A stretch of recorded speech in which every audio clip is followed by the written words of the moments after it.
Hello बच्चे party welcome back to the yet another session. और आज की क्लास में हम कंटिन्यू करने वाले हैं हमारा बेसिक्स ऑफ अकाउंट्स। आज की क्लास में हम अकाउंटिंग प्रिंसिपल्स के बारे में पढ़ने वाले हैं। So let me show you about the topic accounting principles. इसके अंदर दो चीजें आएंगी, कॉन्सेप्ट्स और कन्वेंशंस। ये बहुत ज्यादा इंपॉर्टेंट है बच्चों। एक तो पहली बात ये कि इसके बेसिस पे मैं आपको बहुत सारे कॉन्सेप्ट सिखाऊंगा आगे चल के अकाउंट्स के अंदर। जो भी प्रिंसिपल्स मैं पढ़ाऊंगा इसको तुम थ्योरी पॉइंट ऑफ व्यू से मत देखना। क्यों मत देखना? क्योंकि देखो थ्योरी तो है और एग्जाम में एमसीक्यू आता है। इस थ्योरी से एग्जाम में एमसीक्यू आता है, ठीक है। और इंटरमीडिएट के अंदर तो प्रॉपर क्वेश्चन भी आते हैं। इंटरमीडिएट के अंदर तो प्रॉपर एमसीक्यू भी आ जाता है और क्वेश्चन भी आ जाता है कि 4 मार्क्स में चलो डिस्क्राइब करो इसको। एनीवेज बच्चों, ये जो मैं आपको कॉन्सेप्ट्स और कन्वेंशंस पढ़ाऊंगा अकाउंटिंग प्रिंसिपल के अंदर, इसको मैं कई सारी जगह पे कॉन्सेप्ट पढ़ाते टाइम भी यूज करूंगा। न्यूमेरिकल कॉन्सेप्ट्स जो होते हैं, जो प्रॉपर अकाउंटिंग के कॉन्सेप्ट्स होते हैं, उसको पढ़ाते टाइम यूज करूंगा। तो इसीलिए ये बहुत ज्यादा इंपॉर्टेंट है आपकी फाउंडेशन बिल्डिंग के लिए, बहुत ज्यादा इंपॉर्टेंट है, ठीक है। तो उस हिसाब से इसको इंपॉर्टेंस देते हुए चलना। फर्स्ट ऑफ ऑल बच्चों, introduction. One of the main objective of accounting is to provide relevant financial information to the users for informed decision making. मैंने आपको बताया था फाइनेंशियल अकाउंटिंग का ऑब्जेक्टिव क्या है? प्रॉफिट निकालना और यूजर्स को बताना। यूजर्स कौन? मालिक को, ओनर को। ओनर को बताना कि ये लो आपके बिजनेस में इतना प्रॉफिट आया है, ये इतना लॉस आया है, ताकि ओनर क्या कर सके? डिसीजन मेकिंग कर सके कि प्रॉफिट हुआ तो क्यों हुआ, लॉस हुआ तो क्यों हुआ, ऐसे डिसीजन मेकिंग कर सके। To achieve this accounting systematically record every transaction. और इस चीज को अचीव करने के लिए अकाउंटिंग क्या करता है? हर ट्रांजेक्शन को सिस्टमैटिकली रिकॉर्ड करता है। ट्रांजेक्शन का मतलब हमको पता है ना, हर वो इवेंट जो कि पैसे के टर्म्स में होता है बिजनेस के अंदर, हर वो event which is in the terms of money and related to business is transaction. However, different organization may follow varied accounting policies, making it difficult to compare financial information across entities over time. To ensure uniformity, consistency, accounting professionals develop a set of rules, conventions, standard procedure known as generally accepted accounting principles (GAAP). These principles serve as guidelines for preparing and reporting financial statement, ensuring comparability and reliability. लेकिन बच्चों क्या बोल रहे हैं? However, क्योंकि organisations अलग अलग type की हो सकती है। जैसे कि फॉर एग्जांपल, किसी का बिजनेस है ग्रोसरी का, किसी का बिजनेस है डेयरी का, किसी का बिजनेस है सर्विस सेक्टर का। कुछ बिजनेसेस बहुत बड़े हैं जो कि स्टॉक मार्केट में लिस्टेड हैं, जैसे कि रिलायंस इंडस्ट्री, टाटा हो गया, महिंद्रा हो गया, महिंद्रा हो गया। तो ये सब बड़े बिजनेस है बच्चों। कुछ बिजनेस बहुत छोटे हैं, लोकल लेवल पे हैं। सब्जी वाले भैया लोकल लेवल पे हैं। कुछ बिजनेस पार्टनरशिप फॉर्म में है, एक से ज्यादा मालिक है उसके अंदर, पार्टनरशिप है, आपस में एग्रीमेंट करके रखे हैं टू शेयर प्रॉफिट। कुछ बिजनेस एलएलपी के फॉर्म में, कुछ बिजनेस सोल प्रोप्राइटर है, कुछ बिजनेस जो है बच्चों वो लिस्टेड के फॉर्म में है। मैंने आपको जैसे कि बताया स्टॉक मार्केट में लिस्टेड है, शेयर होल्डर्स को मालिक बोला जाता है वहां पर। शेयर होल्डर कौन होता है? जनरल पब्लिक होता है। कुछ प्राइवेट लिमिटेड कंपनीज है। तो अलग अलग फॉर्म ऑफ बिजनेस हो सकते हैं। और इसकी वजह से क्या हुआ ना, सब लोग अपने अपने तरीके से अकाउंटिंग करने लगे, क्योंकि अकाउंटिंग का कोई रूल नहीं था। अकाउंटिंग करने का कोई रूल्स नहीं था। तो सब अपने अपने हिसाब से अकाउंटिंग करने लग गए। जिसको जैसे समझ में आता था, जिसको जैसे प्रोफेशनल लगता था, जिसको जैसे प्रेजेंटेशन करने में अच्छा लगता था, उस हिसाब से सब अकाउंटिंग करने लग गए। अब इसमें दिक्कत है। क्या दिक्कत है? जब सब अपने अपने हिसाब से अकाउंटिंग करेंगे, तो हम अकाउंटिंग को कंपेरेबिलिटी कैसे मेंटेन करेंगे, यूनिफॉर्मिटी कैसे लाएंगे? जैसे फॉर एग्जांपल बच्चों, तुम किसी भी बिजनेस से पढ़ाई किए हो, सॉरी किसी भी स्कूल से पढ़ाई किए हो, क्या सारे बच्चों को, क्या सारे बच्चों को वही सेम सीबीएसई की बुक से पढ़ाया जाता था? टीएस ग्रिवाल, फटाफट से बताओ। I am not saying all, but I am saying majority. I am saying majority बच्चों को, मेजॉरिटी बच्चों को वही सीबीएसई की एक स्टैंडर्डाइज बुक है टीएस ग्रिवाल। अगर आप कॉमन स्ट्रीम से पढ़े हो, उससे पढ़ाया गया होगा।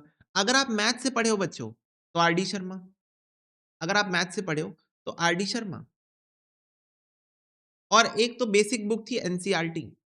सीबीएसई स्कूल्स में एनसीईआरटी से तो सबको पढ़ाया गया होगा, भले जो तुम्हारी रेफरेंस बुक है वो किसी और ऑथर की यूज हुई हो, पर एनसीईआरटी से सबको पढ़ाया गया होगा। तो बात यहाँ पर सिंपल सी है बच्चों की, सबको एक लेवल पे लाना था, लेवल प्लेइंग फील्ड में लाना था। सबके बुक्स ऑफ अकाउंट्स एक जैसे दिखने चाहिए, सबकी अकाउंटिंग एक ही प्रिंसिपल पे बेस्ड होनी चाहिए, सबकी अकाउंटिंग करने का एजम्पशन एक जैसा होना चाहिए, सबका अकाउंटिंग करने का तरीका एक जैसा होना चाहिए। सबका अकाउंटिंग करने का तरीका, the way of doing accounting should be same, एक जैसा होना चाहिए और सब अपने-अपने हिसाब से कर रहे थे। तो इसीलिए बच्चों टू इंश्योर यूनिफॉर्मिटी, यूनिफॉर्मिटी मतलब एक जैसा, कंसिस्टेंसी मतलब जैसा अप्लाई कर रहे हो वैसा ही अप्लाई करते चलो। अकाउंटिंग प्रोफेशनल्स जो थे अकाउंटिंग प्रोफेशनल्स जो थे, उन्होंने एक set of rules, conventions, standard और प्रोसीजर बनाया। सिंपल शब्दों में उन्होंने स्टैंडर्ड सेट कर दिए कि अकाउंटिंग होगी तो ऐसे होगी। अकाउंटिंग करना है आपको, करना है अकाउंटिंग, ऐसे करो। इन बातों का ध्यान रखना। अकाउंटिंग करना है ना आपको, इन बातों का ध्यान रखना। अकाउंटिंग करते वक़्त कि ये कुछ बातें हैं जो हम आपको एज़ अ अकाउंटिंग प्रिंसिपल्स बता रहे हैं, इनको आप फॉलो करोगे at the time of accounting. कुछ सेट ऑफ रूल्स बता दिए और उसी को कहा जाता है बच्चों जनरली एक्सेप्टेड अकाउंटिंग प्रिंसिपल्स, क्योंकि ये सबको एक्सेप्ट करना था। इन जनरल सबके ऊपर एप्लीकेबल है। जनरली मतलब सबके ऊपर एप्लीकेबल है। तो generally accepted accounting principles applicable to everyone. Okay, applicable to everyone for preparing financial statements क्या होता है? प्रॉफिट निकालने वाले स्टेटमेंट्स। मैंने क्या बोला है फाइनेंशियल अकाउंटिंग का? फाइनेंशियल अकाउंटिंग का ऑब्जेक्टिव क्या है? प्रॉफिट निकालना और ओनर को बताना कि ये लो आपका इतना प्रॉफिट आया है। तो फाइनेंशियल अकाउंटिंग के अंदर जो प्रॉफिट निकालते हैं उसी को बोलते हैं फाइनेंशियल स्टेटमेंट्स। ठीक है, जिसको बना के हम प्रॉफिट निकालते हैं। Okay, gap has evolve through research, accepted accounting practices, regulatory pronouncements. तो बच्चों जनरली एक्सेप्टेड अकाउंटिंग प्रिंसिपल्स को ऐसे ही नहीं बना दिया गया कि बस एक दिन बैठे चलो कुछ बनाते हैं, चलो आज कुछ तूफानी करते हैं और बैठ के बस बना दिए। ऐसे नहीं बनाया गया है। जनरली एक्सेप्टेड अकाउंटिंग प्रिंसिपल्स को प्रॉपर रिसर्च किया गया है। पुराने कन्वेंशंस जो हुआ करते थे, पुरानी जो अकाउंटिंग प्रैक्टिसेस हुआ करती थी, जो लोगों के बीच में बहुत ज्यादा फेमस हुआ करती थी कि हाँ अकाउंटिंग ऐसे होनी चाहिए, अकाउंटिंग ऐसे होनी चाहिए। क्या है? बाय माउथ ना, एक जन दूसरे को बताया कि भाई मैं तो ऐसे अकाउंटिंग करता हूँ। फिर उसको पसंद आई कि हाँ यार ये तो अच्छी अकाउंटिंग है, ये तो मज़ेदार लग रहा है सुन के, मैं भी ऐसे ही करता हूँ। फिर वो किसी और को बताया, फिर वो किसी और को बताया। तो ऐसे बच्चों एक ट्रेडिशन बन गया। क्या बन गया? ट्रेडिशन बन गया कि हाँ ऐसे होनी चाहिए अकाउंटिंग। जैसे तुम लोग को पता है ना 14th ऑफ फ़रवरी जो है तुम्हारा सो कॉल्ड वैलेंटाइन्स डे, ये कोई वैलेंटाइन्स डे का कॉन्सेप्ट नहीं था। ये बिज़नेसमैन लोगों की चाल थी कि भाई 14th ऑफ फ़रवरी को वैलेंटाइन्स डे बना देते हैं। उसके पहले 7 दिन कितने दिन होते हैं मुझे नहीं पता, टेडी डे, ये डे, वो बना देते हैं। उससे हमारा जो बिज़नेस है बच्चों, कौन-सा बिज़नेस? गिफ्टिंग का बिज़नेस, वो प्रमोट होगा। तो ये कोई फेस्टिवल नहीं है। वैलेंटाइन्स डे कोई मुहूर्त नहीं है कि 14 फरवरी को ये मुहूर्त आता है, वैलेंटाइन डे का त्योहार मनाया जाता है। नहीं, it's just a marketing gimmick. समझ रहे हो?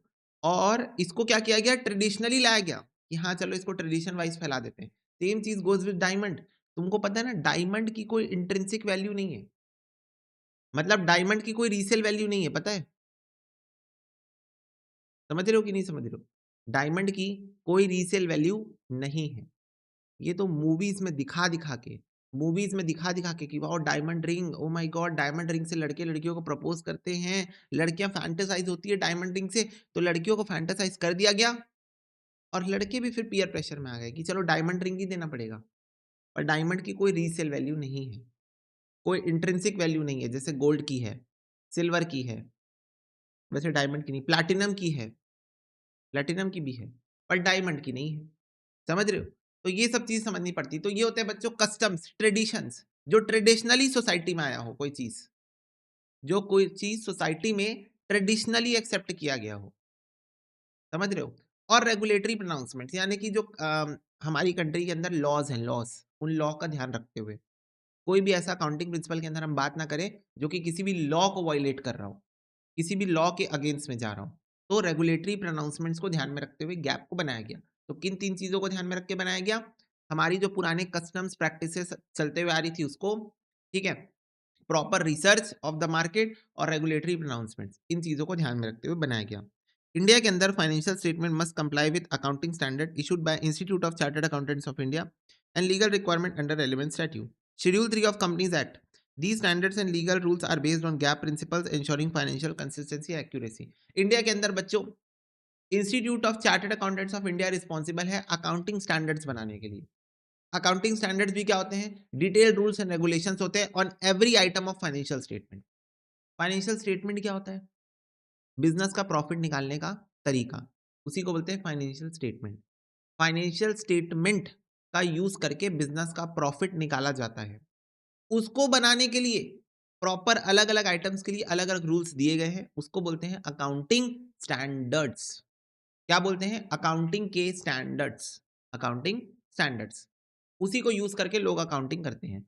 और उन अकाउंटिंग स्टैंडर्ड्स को बच्चों गैप को यूज करके बनाया गया है। गैप क्या है? जनरली एक्सेप्टेड अकाउंटिंग प्रिंसिपल, जो हम आज की क्लास में पढ़ने वाले हैं।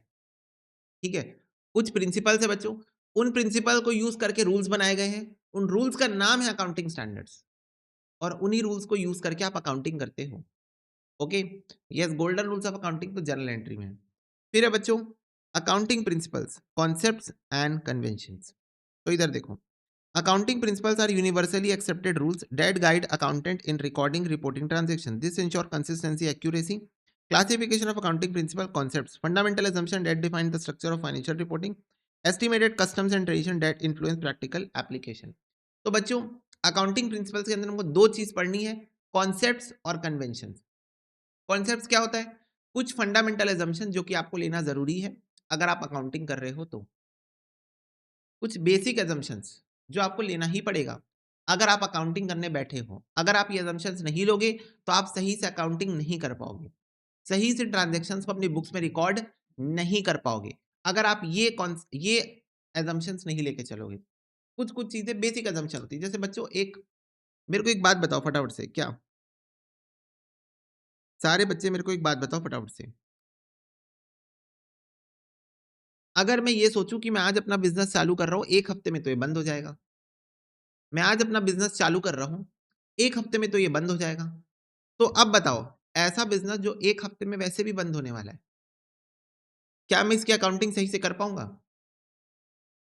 फटाफट से बताओ, क्या मैं इसकी अकाउंटिंग सही से कर पाऊंगा?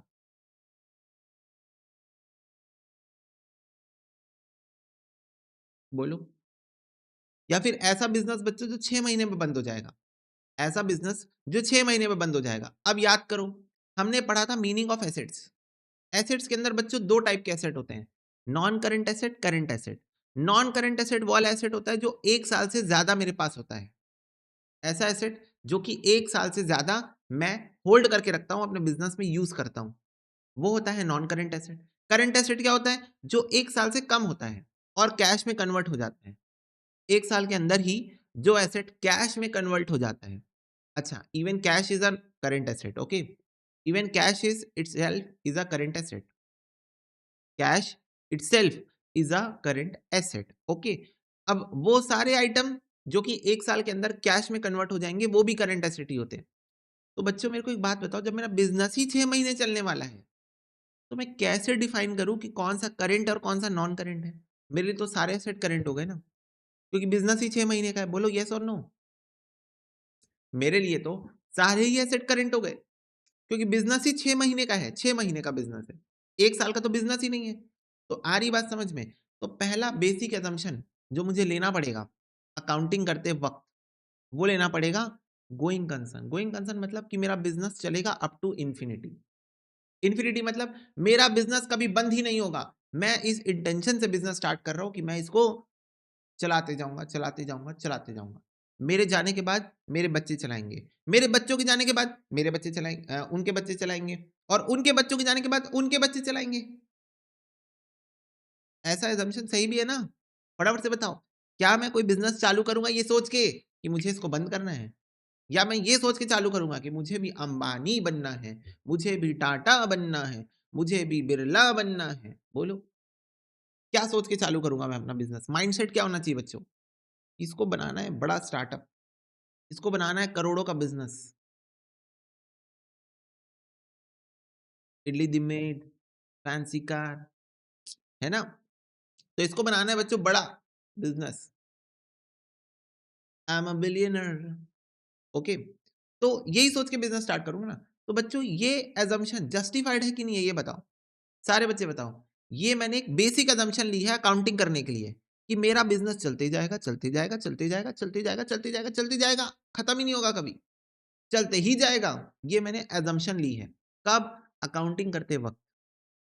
और अगर मैंने ये असम्पशन ले ली, तो अब मैं बोल सकता हूँ कि मेरा बिज़नेस तो चलते जाएगा। ये एसेट मेरे पास 1 साल से ज़्यादा रहने वाली है, तो ये मेरा क्या हो गया? Non current asset. बोलो ना हाँ। फ़ोन तो 1 साल से ज़्यादा यूज़ करूँगा ना मैं। इतनी भी रईसी नहीं है कि 6 महीने में फ़ोन चेंज कर दूँ।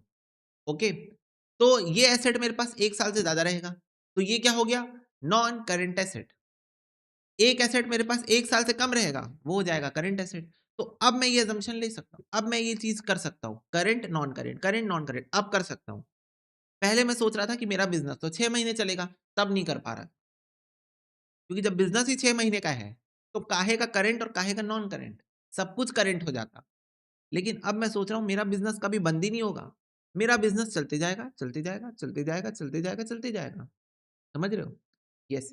तो ये बच्चों अकाउंटिंग कॉन्सेप्ट्स का मतलब होता है कुछ फंडामेंटल असम्पशन्स जो आप अकाउंटिंग करते वक़्त लेते हो, जिससे आपकी फाइनेंशियल अकाउंटिंग सही से हो पाएगी। और कन्वेंशन्स का मतलब क्या होता है बच्चों? पुराने ज़माने की प्रथा, कस्टम्स, ट्रेडिशंस। पुराने ज़माने की प्रथा, कस्टम्स या फिर ट्रेडिशंस। ये होता है कन्वेंशन्स का मतलब। क्या होता है कन्वेंशन का मतलब? जो पुराने ज़माने की प्रथा, ट्रेडिशन, कस्टम चलते हुए आ रहे हैं और उसको एक्सेप्ट कर लेना क्योंकि वो सही है। उसको एक्सेप्ट कर लेना क्योंकि वो सही है। आ रही बात समझ में? तो अकाउंट्स के अंदर भी बच्चों पुराने ज़माने में कौन होता था फटाफट फटाफट से बताओ? पुराने ज़माने में अकाउंटेंट को क्या बोलते थे? वो महाराजा लोग के बाजू में टोपी पहन के नहीं बैठे रहते थे अकाउंटेंट, हिसाब-किताब करते थे। पुराने ज़माने में अकाउंटेंट्स को क्या कहा जाता था बताओ? मुनीम जी, ओके, मुनीम जी। तो ये लोग कुछ कस्टम्स, ट्रेडिशंस, प्रैक्टिसेस फॉलो करते थे और वो सही भी लग रही है। सुन के सही भी लगी अकाउंटेंट्स को कि नहीं यार ये लोग जो कस्टम्स फॉलो करते थे, जो ट्रेडिशन फॉलो कर रहे थे अकाउंटिंग के अंदर वो तो सही लग रहा है हमको। तो हमने उसको भी एक्सेप्ट कर लिया। हमने उसको भी एक्सेप्ट कर लिया और इसको मिला के बना लिया अकाउंटिंग प्रिंसिपल्स। यस, हमने बना लिया अकाउंटिंग प्रिंसिपल्स। क्या ये बात सबको क्लियर है बच्चों? यस और नो? तो अकाउंटिंग प्रिंसिपल्स कैसे बनाया गया सबको क्लियर है? फटाफट से बताओ। अकाउंटिंग प्रिंसिपल्स कैसे बनाया गया सबको क्लियर है?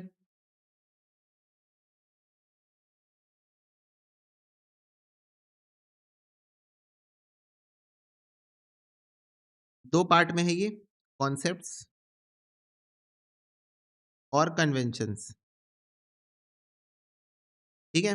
कॉन्सेप्ट्स मतलब कुछ असम्पशन्स जो हमने ली जो कि प्रैक्टिकल है और लेना ज़रूरी था अकाउंटिंग करते टाइम। और कन्वेंशंस मतलब कस्टम्स और ट्रेडिशंस जो कि हमने एक्सेप्ट कर लिए क्योंकि वो सही है। ओके? ठीक है? यस। नो नीड है निकिता राइट नाउ। नहीं, नहीं, नहीं, नहीं, इसकी लीड नहीं है, मैं बस बता रहा था शॉर्ट में, इन शॉर्ट, ठीक है? अब बच्चों पहले हम बात करते हैं अकाउंटिंग कॉन्सेप्ट्स के बारे में। तो accounting concepts provide the foundation for recording financial transaction in a logical and structured manner. जैसा कि मैंने तुमको बताया कि अकाउंटिंग कॉन्सेप्ट्स कुछ ऐसे असम्पशन्स हैं जो कि फाइनेंशियल अकाउंटिंग करने में आपको ज़्यादा प्रैक्टिकल अप्रोच देंगे, हेल्प करेंगे। These concepts ensure consistency in reporting and financial interpretation.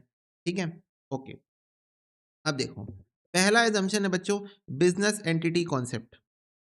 पहला असम्पशन है बिज़नेस एंटिटी कॉन्सेप्ट। ये कॉन्सेप्ट क्या बोलता है? ओनर और business are separate legal entity. ये कॉन्सेप्ट क्या बोलता है? कि बिज़नेस का मालिक, ओनर और बिज़नेस दोनों अलग-अलग है। क्या कहता है ये कॉन्सेप्ट? कि बिज़नेस का मालिक और बिज़नेस दोनों अलग-अलग व्यक्ति हैं, दोनों अलग-अलग पर्सन हैं। They both are separate legal entity law की नज़रों में। लीगल क्यों बोला गया है? लॉ की नज़रों में दोनों अलग-अलग इंसान हैं।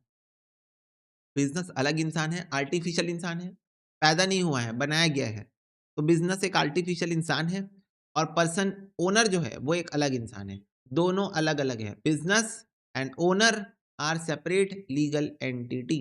ये बोलता है बिज़नेस एंटिटी कॉन्सेप्ट। तो जब आप अकाउंटिंग कर रहे हो, जब आप फाइनेंशियल अकाउंटिंग कर रहे हो, तो ओनर को और बिज़नेस को अलग-अलग मान के अकाउंटिंग करना।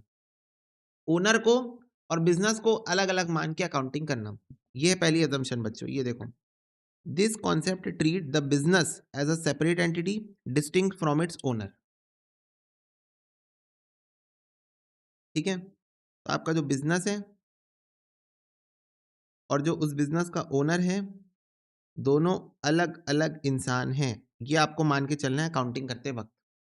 दोनों अलग अलग इंसान हैं, ये आपको मान के चलना है अकाउंटिंग करते वक्त। The personal transaction of owner do not effect business records.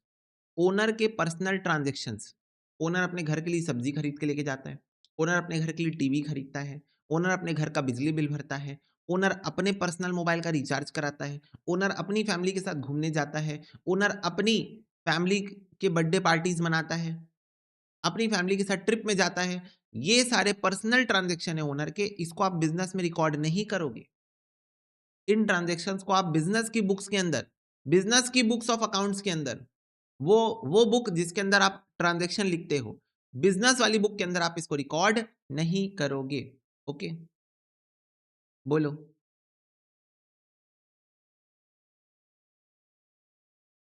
Yes, okay. Example, if the owner invest money in the business it is recorded as liability from the business perspective. ठीक है, ये तो मैं बाद में बताऊंगा तुमको। जब ओनर पैसा निकाल के लेके जाता है उसको ड्रॉइंग्स बोलते हैं। ठीक है, ये मैंने आपको बताया था कि जब ओनर पैसा निकाल के लेके जाता है उसको क्या बोलते हैं, ड्रॉइंग्स बोलते हैं। ठीक है बच्चों, यस। तो पहला पहला अकाउंटिंग कॉन्सेप्ट था बिजनेस एंटिटी का कॉन्सेप्ट। बिजनेस एंटिटी कॉन्सेप्ट क्या बोलता है कि ओनर और business are separate legal entity. Owner and business जो है वो अलग अलग है, जब अकाउंटिंग करोगे तो दोनों को अलग अलग ट्रीट करना। ठीक है, यस। नेक्स्ट है बच्चों going concern concept. Next concept क्या है तुम्हारा, going concern concept. Going concern concept का मतलब यही है कि आप ये अज्यूम करके चलोगे कि आपका बिजनेस अप टू इन्फिनिटी चलेगा। मतलब आपका बिजनेस चलते जाएगा चलते जाएगा चलते जाएगा, कभी बंद नहीं होगा। यही बोलता है आपका concept of going concern.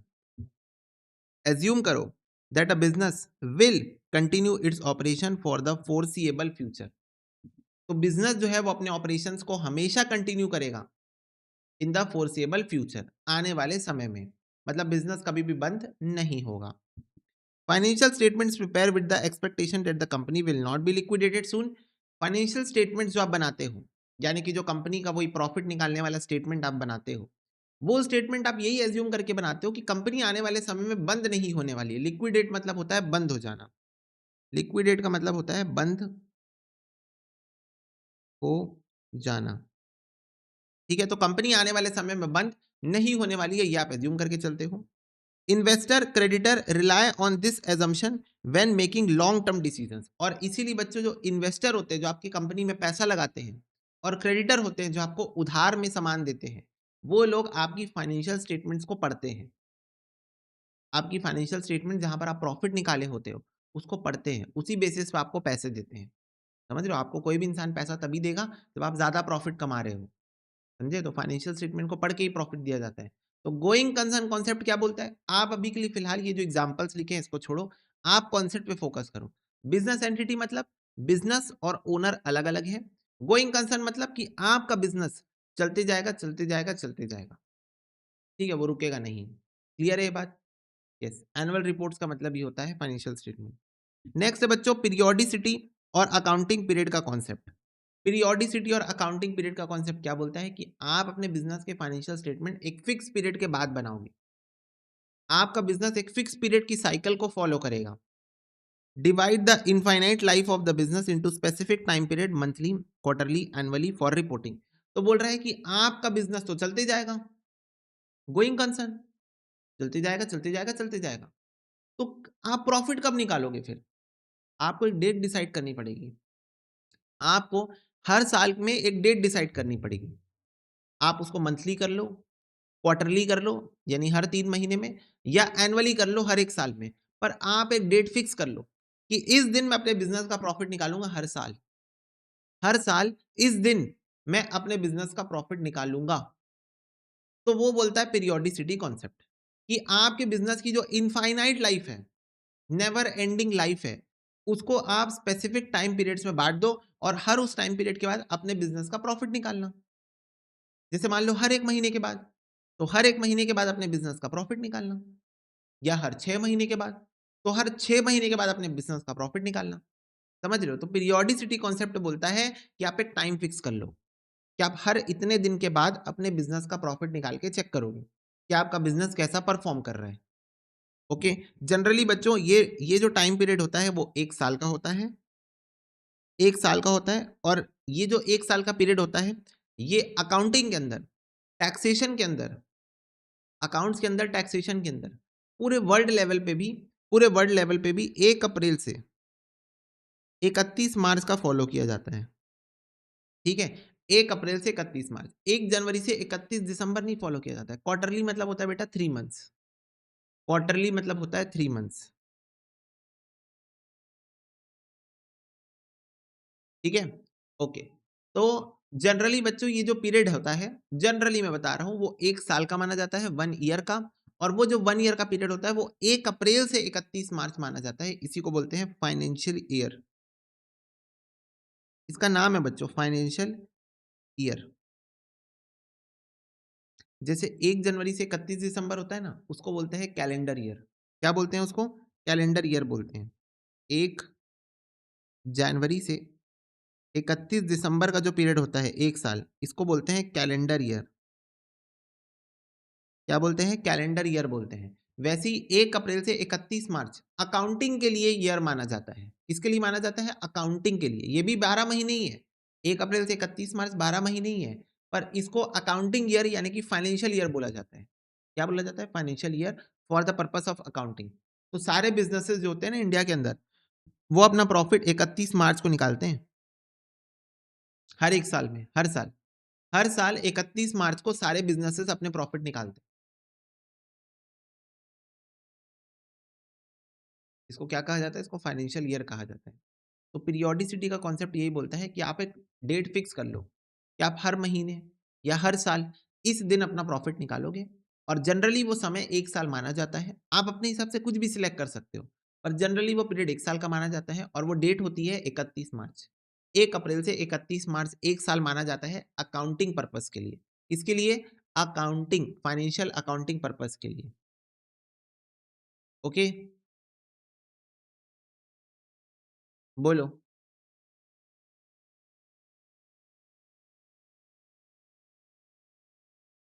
Calendar year भी फॉलो करते हैं, कुछ लोग कैलेंडर ईयर फॉलो करते हैं, पर हमारे इंडिया में income tax act financial year follow करता है। तो जो लोग कैलेंडर ईयर फॉलो करते हैं उनके लिए यही डिफिकल्टी होती है कि उनको 2-2 बार अकाउंट्स बनाने पड़ते हैं।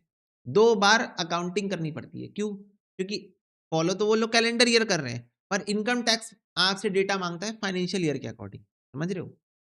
इनकम टैक्स डिपार्टमेंट जो है, वो आपसे जो डेटा माँगता है, जीएसटी डिपार्टमेंट आपसे जो डेटा माँगता है, वो फाइनेंशियल ईयर के अकॉर्डिंग तो मेरे ख्याल से तो मेरे ध्यान में नहीं है कि कोई कैलेंडर ईयर अब इंडिया में फॉलो नहीं करता है। क्योंकि सारे जो एक्ट बनाए गए हैं इंडिया के अंदर, वो फाइनेंशियल ईयर के अकॉर्डिंग ही बनाए गए हैं। एंड दूसरी बात बच्चों, आपके क्वेश्चंस के अंदर तो कैलेंडर ईयर आ सकता है, उसमें कोई प्रॉब्लम नहीं है। क्योंकि क्वेश्चंस आर हाइपोथेटिकल। क्वेश्चंस जो है वो जस्ट एक डेटा होता है, जिससे आपको आंसर निकालना होता है। तो क्वेश्चन के अंदर कैलेंडर ईयर आ सकता है। ठीक है? बट इंडिया के अंदर ओरिजिनली सारे बिज़नेस अब फाइनेंशियल ईयर ही फॉलो करते हैं। क्योंकि सारे जो एक्ट इंडिया में वो फाइनेंशियल ईयर के अकॉर्डिंग बनाए गए हैं। ओके? हाँ, कुछ कंट्रीज़ में कैलेंडर ईयर फॉलो होता है। फाइनेंशियल परफॉर्मेंस असेस होती है periodically, make it easier to track growth and stability और ऑब्वियसली बच्चों हर साल हम क्यों प्रॉफिट निकालना चाहते हैं? ताकि हम अपने बिज़नेस की ग्रोथ को चेक कर सकें। ठीक है? Enable timely decision making comparison of performance across different period और बच्चों अपनी परफॉर्मेंस को हर साल पिछले सालों से कंपेयर करने में भी हेल्प करता है कि इस साल कितना प्रॉफिट हुआ, पिछले साल कितना हुआ था, उसके पिछले साल कितना हुआ था, ईयर ऑन ईयर बेसिस पे हमारा बिजनेस कितना ग्रो कर रहा है। ठीक है? तो ये सब चीजें पीरियोडिसिटी प्रिंसिपल हेल्प करते हैं। क्या ये बात सबको क्लियर है? बोलो। नहीं, नहीं, नहीं, नहीं, ये कन्वेंशंस में नहीं आएगा बच्चों। ये कन्वेंशन नहीं है, ये कॉन्सेप्ट है। ठीक है? काजल इंटरनेशनली एक्सेप्ट किया गया है। देखो, इंटरनेशनली एक्सेप्ट किया गया है। जैसे कि अब इंडिया के अंदर एएस नहीं इंड एस फॉलो किया जाता है। हालाँकि टेक्निकल वर्ड्स मैं बोलना नहीं चाहता हूँ। क्या है बच्चों देखो, मेरी बात को समझो। हो सकता है तुमको ऑलरेडी ये सारी चीज़ें आती हो सकता है कि तुमको ऑलरेडी ये सारी चीज़ें आती हो। तो तुमको ये चीज़ें आती है, तुम इसके ऊपर का नॉलेज जानना चाहते हो, एक लेवल ऊपर का। पर जो बच्चे इन जनरल पढ़ रहे हैं, पहली बार पढ़ रहे हैं, अकाउंट्स से उनका कोई नाता नहीं है, पास में उन्होंने कभी अकाउंटिंग नहीं पढ़ी है, ठीक है? वो साइंस स्ट्रीम के बच्चे हैं, वो मैथ्स स्ट्रीम के बच्चे हैं। उनके लिए बच्चों डाइजेस्ट करना ये भी थोड़ा मुश्किल है और तुम लोग ऑलरेडी पढ़ चुके हो, तो तुम्हारे लिए आसान है। तो तुम क्या चाहते हो? तुम इससे थोड़ा और ऊपर का जानना चाहते हो कि नहीं भैया इंड ऐसे ही पढ़ा दो, एक काम करो पहली क्लास में इंड ऐसे पढ़ा दो। बच्चों वो पॉसिबल नहीं है। और तुम्हारे उस लेवल के डाउट्स को एड्रेस करना भी अभी पॉसिबल नहीं है। क्योंकि अगर अभी मैं फिर एएस छोड़ के इंड एएस पे चला जाऊँगा, समझ रहे हो? और अभी हम पढ़ क्या रहे हैं? अभी तो हम अकाउंटिंग प्रिंसिपल पढ़ रहे हैं। ना एएस तक तो पहुँचे भी नहीं हम। अकाउंटिंग स्टैंडर्ड क्या होता है हमको पता भी नहीं है। उसके ऊपर आता है इंड एएस। तो उस लेवल के डाउट्स मैं ले नहीं पाऊँगा। क्यों नहीं ले पाऊँगा? क्योंकि अगर मैं वो लेवल के डाउट्स लेने लग गया तो क्लास जो है वो पर्सन स्पेसिफिक हो जाएगी। कि मैं किसी एक बच्चे को पकड़ रहा हूँ और उसको महत्व देके उसका डाउट्स क्लियर कर रहा हूँ, ना कि मैं ये फोकस कर रहा हूँ कि अभी तो मुझे इन जनरल सारे बच्चों को अंडरस्टैंडिंग प्रोवाइड करनी है और सबको एक ही लेवल पे लेके आना है, लेवल प्लेइंग फील्ड पे, समझ रहे हो? तो तो थोड़ा-सा अपने डाउट्स को आप कंट्रोल में रखो, ठीक है? आपके सारे डाउट्स समय के साथ क्लियर हो जाएँगे, ठीक है? उनको अभी थोड़ा-सा होल्ड ऑन करके रखो कि नहीं, नहीं चलो ठीक है, ठीक है, ठीक है। रोक के रखते हैं, ओके? तो उसको रोक के रखो। मेरे को पता है तुमको अगर ये आता होगा तो तुम इससे ऊपर के डाउट्स क्लियर करना चाहोगे। और इसके ऊपर के डाउट्स के लिए पहले मेरे को जिन बच्चों को ये भी नहीं आता, उनको पहले ये सिखाने दो। और जब वो लोग ये सीख जाएँगे, तब फिर हम लोग साथ में मिलके ऊपर उठेंगे ना। आगे-पीछे क्यों होना? एक साथ चलते हैं ना बेटा, ये तो महासागर है। एक साथ चलेंगे तो फ़ायदे में रहेंगे। ठीक है? ओके। नेक्स्ट है बच्चों money measurement concept. Next concept है मनी मेजरमेंट कॉन्सेप्ट। याद रखना अभी हम क्या पढ़ रहे हैं? असम्पशन्स पढ़ रहे हैं। ओके? अभी हम क्या पढ़ रहे हैं? असम्पशन्स पढ़ रहे हैं कि क्या-क्या असम्पशन ली गई है। तो नेक्स्ट असम्पशन है बच्चों मनी मेजरमेंट कॉन्सेप्ट। नाम में ही आंसर है कि अकाउंट्स के अंदर आप सिर्फ वही चीज़ रिकॉर्ड कर पाओगे, जो पैसे के टर्म्स में वैल्यू हो सकती है। क्या ये असम्पशन एब्सोल्यूटली करेक्ट है? फटाफट से बताओ बच्चों, फटाफट से बताओ क्या ये असम्पशन एब्सोल्यूटली करेक्ट है कि अकाउंट्स के अंदर आप उन्हीं चीज़ों को रिकॉर्ड कर पाओगे, जो पैसे के टर्म्स में वैल्यू हो सकती है, मनी के टर्म्स में।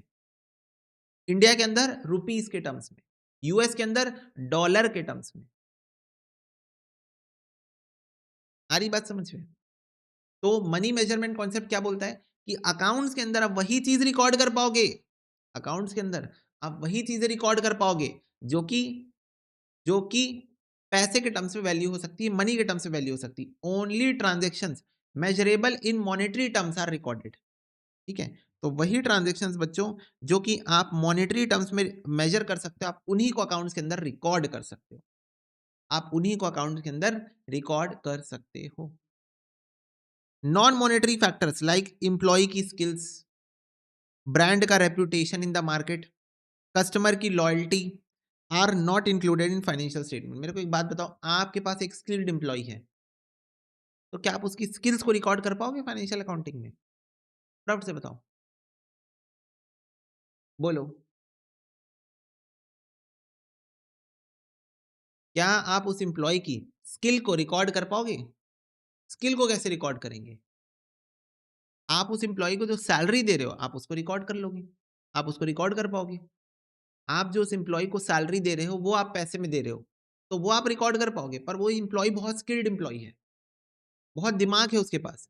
तो उसके पास बहुत दिमाग है, इसको कैसे रिकॉर्ड करोगे? उस एम्प्लॉयी के पास बहुत दिमाग है, उसको आप कैसे रिकॉर्ड करोगे? आ रही बात समझ में? बोलो येस और नो। गुडविल को भी रिकॉर्ड नहीं करते हैं, परचेज़ गुडविल को रिकॉर्ड करते हैं, सेल्फ जनरेटेड गुडविल को रिकॉर्ड नहीं करते हैं, ठीक है? परचेज़ गुडविल रिकॉर्ड होता है, सेल्फ जनरेटेड गुडविल रिकॉर्ड नहीं होता है। अब गुडविल क्या होता है? ब्रांड की इज़्ज़त मार्केट में। मार्केट में जो ब्रांड की इज्जत होती है, रेपुटेशन होती है, उसको गुडविल कहा जाता है। टेक्निकल टर्म्स में goodwill is future earning capacity of a business, क्योंकि मार्केट में जितनी इज्जत उतना फ्यूचर में पैसा। बोलो हाँ। मार्केट में आपकी जितनी इज्जत है उतना ही पैसा फ्यूचर में कमा पाओगे। बोलो। तो गुडविल का मतलब क्या होता है बच्चों? Good will. नाम में आंसर है, गुड विल, यानी ब्रांड की मार्केट में इज्जत। और जितनी ब्रांड की मार्केट में इज्जत, फ्यूचर में उतना पैसा, फ्यूचर में उतना पैसा मिलेगा आपको। समझ, फ्यूचर में आप उतना पैसा कमा पाओगे। आ रही बात समझ में? बोलो यस और नो।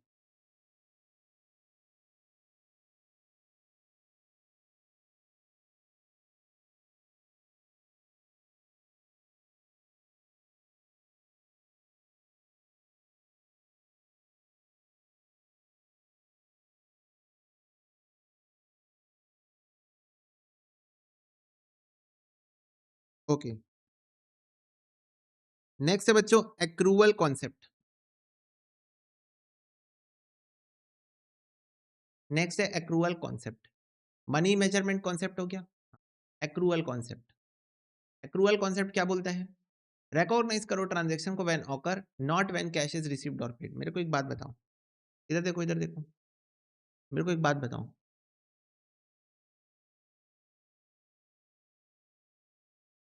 अगर आपका कस्टमर आपके पास आता है, अगर आपका कस्टमर आपके पास आता है और वो आपसे सामान खरीद के ले जाता है और कैश देके चला जाता है, तो ये एक ट्रांजेक्शन है। बोलो यस और नो। आपसे सामान ले गया और कैश दे गया, सामान ले गया और कैश दे गया, क्या ये ट्रांजेक्शन है? यस। क्या ये फाइनेंशियल अकाउंटिंग में रिकॉर्ड होगा? यस। यस, होगा, होगा। अब एक दूसरा कस्टमर आता है, अब एक दूसरा कस्टमर आता है, आपसे सामान लेता है और बोलता है पैसे बाद में दूंगा, और बोलता है पैसे बाद में दूंगा, उधार में सामान लेके जा रहा है, क्रेडिट में। बच्चों अकाउंट्स के अंदर उधार का मतलब क्या होता है? क्रेडिट। अकाउंट्स के अंदर उधार का मतलब क्या होता है? क्रेडिट। क्या होता है? क्रेडिट। तो क्रेडिट में सामान लेके चला जाता है। तो बताओ ये फाइनेंशियल अकाउंटिंग के अंदर रिकॉर्ड होगा क्या? ये कैश नहीं मिला ना आपको, आपको कैश नहीं मिला। सामने वाला आपसे सामान ले गया, उधार में लेके गया है, कैश आपको मिला नहीं है। तो क्या ये फाइनेंशियल अकाउंटिंग के अंदर रिकॉर्ड होगा? बोलो।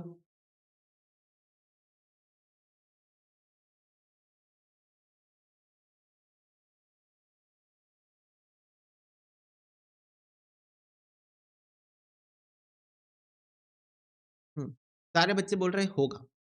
यस बच्चे, तो ये ट्रांजैक्शन फाइनेंशियल अकाउंटिंग में रिकॉर्ड होगा, होगा।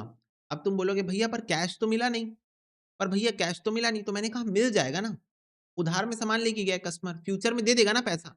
हाँ दे देगा। तो तुम बोलोगे तो भैया फ्यूचर में रिकॉर्ड कर लेना, जब पैसा मिलेगा, जब पैसा मिलेगा तभी रिकॉर्ड कर लेगा। मैंने कहा नहीं, मैंने कहा नहीं। अकाउंटिंग ने कहा, अकाउंटिंग के कॉन्सेप्ट में, कौन सा कॉन्सेप्ट? एक्रूवल कॉन्सेप्ट ने, अकाउंटिंग के एक कॉन्सेप्ट ने, कौन सा कॉन्सेप्ट? Accrual concept. अगेन ये एक एजम्पशन है और एक प्रैक्टिकल एजम्पशन है। क्या एजम्पशन है? कि ट्रांजेक्शन को आप तभी रिकॉर्ड करो जब वो ट्रांजेक्शन हो रहा है। It is irrelevant whether cash is received और नॉट। तो कैश मिला या नहीं मिला, कैश मिला हो या ना मिला हो, कैश दिया गया हो या ना दिया गया हो, दैट इज इररेलेवेंट।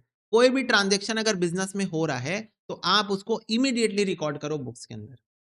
और बच्चों इसी वजह से there is a concept of debtor और क्रेडिटर।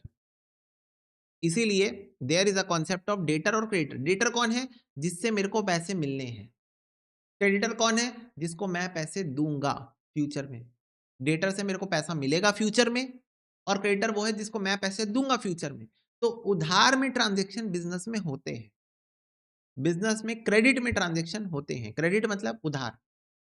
तो क्रेडिट में ट्रांजेक्शन बिजनेस में होते हैं और उन ट्रांजेक्शन्स को इमीडिएटली बुक्स में रिकॉर्ड करना होता है। कैश मिल रहा हो नहीं मिल रहा हो इररेलेवेंट है। तो कैश के बेसिस पे आपको अकाउंटिंग नहीं करनी है, आपको एक्रूवल बेसिस पे अकाउंटिंग करनी है। एक्रूवल का मतलब यही होता है। एक्रूवल का मतलब क्या होता है? Record the transaction immediately when it occurs. Record the transactions immediately when it occurs. It is irrelevant whether cash is received or not. It is irrelevant whether cash is received or not. You have to record the transaction immediately. यही बोलता है accrual concept of accounting. यही बोलता है accrual concept of accounting. ठीक है? अब इसके बेनिफिट्स क्या है? रेवेन्यू एक्सपेंसेस सेम पीरियड में रिकॉर्ड होता है, उसकी वजह से आप उस पीरियड का प्रॉफिट निकाल पाते हो। ये सब चीज़ें मैं आपको बाद में बताऊँगा। बस अभी के लिए आपको एक्रूअल कॉन्सेप्ट पढ़ना है। एक्रूअल कॉन्सेप्ट बोलता है कि कैश बेसिस पे अकाउंटिंग मत करो। कैश मिल रहा है तो लिखूँगा, कैश दे रहा हूँ तो लिखूँगा, ना, ये गलत हो जाएगा। ऐसे मत करो। ऐसा मत करो, ये गलत हो जाएगा। आप करो accrual basis of accounting. Accrual basis of accounting क्या है? जब ट्रांज़ैक्शन हुआ तभी रिकॉर्ड करो। कैश को मत देखो, कैश मिल रहा है कि नहीं मिल रहा है, ये मत देखो। ठीक है? ओके? बोलो क्लियर है बात? नेक्स्ट है बच्चों dual aspect concept. Dual aspect concept. Dual aspect concept ये बोलता है कि अकाउंट्स के अंदर हर ट्रांज़ैक्शन के 2 इम्पैक्ट होते हैं। अकाउंट्स के अंदर हर ट्रांज़ैक्शन के 2 इम्पैक्ट होते हैं। ठीक है? अकाउंट्स के अंदर हर ट्रांज़ैक्शन के 2 इम्पैक्ट होते हैं। 2 इम्पैक्ट कैसे होते हैं? मेरे को एक बात बताओ, एक व्यक्ति आया, मेरे से सामान ले गया और मुझे पैसे दे गया। एक इंसान आया, मेरे से सामान लेके चला गया और मुझे पैसे देके चला गया। तो फटाफट से बताओ बच्चों, 2 इम्पैक्ट क्या हुआ? सामान कम हुआ, कैश बढ़ गया। हुआ ना 2 इम्पैक्ट? फटाफट से बताओ। 2 इम्पैक्ट हुआ ना? 2 इम्पैक्ट हुआ ना? सामान कम हो गया, कैश बढ़ गया। सामान कम हो गया, सामान कम हो गया, कैश बढ़ गया। तो 2 इम्पैक्ट हुआ।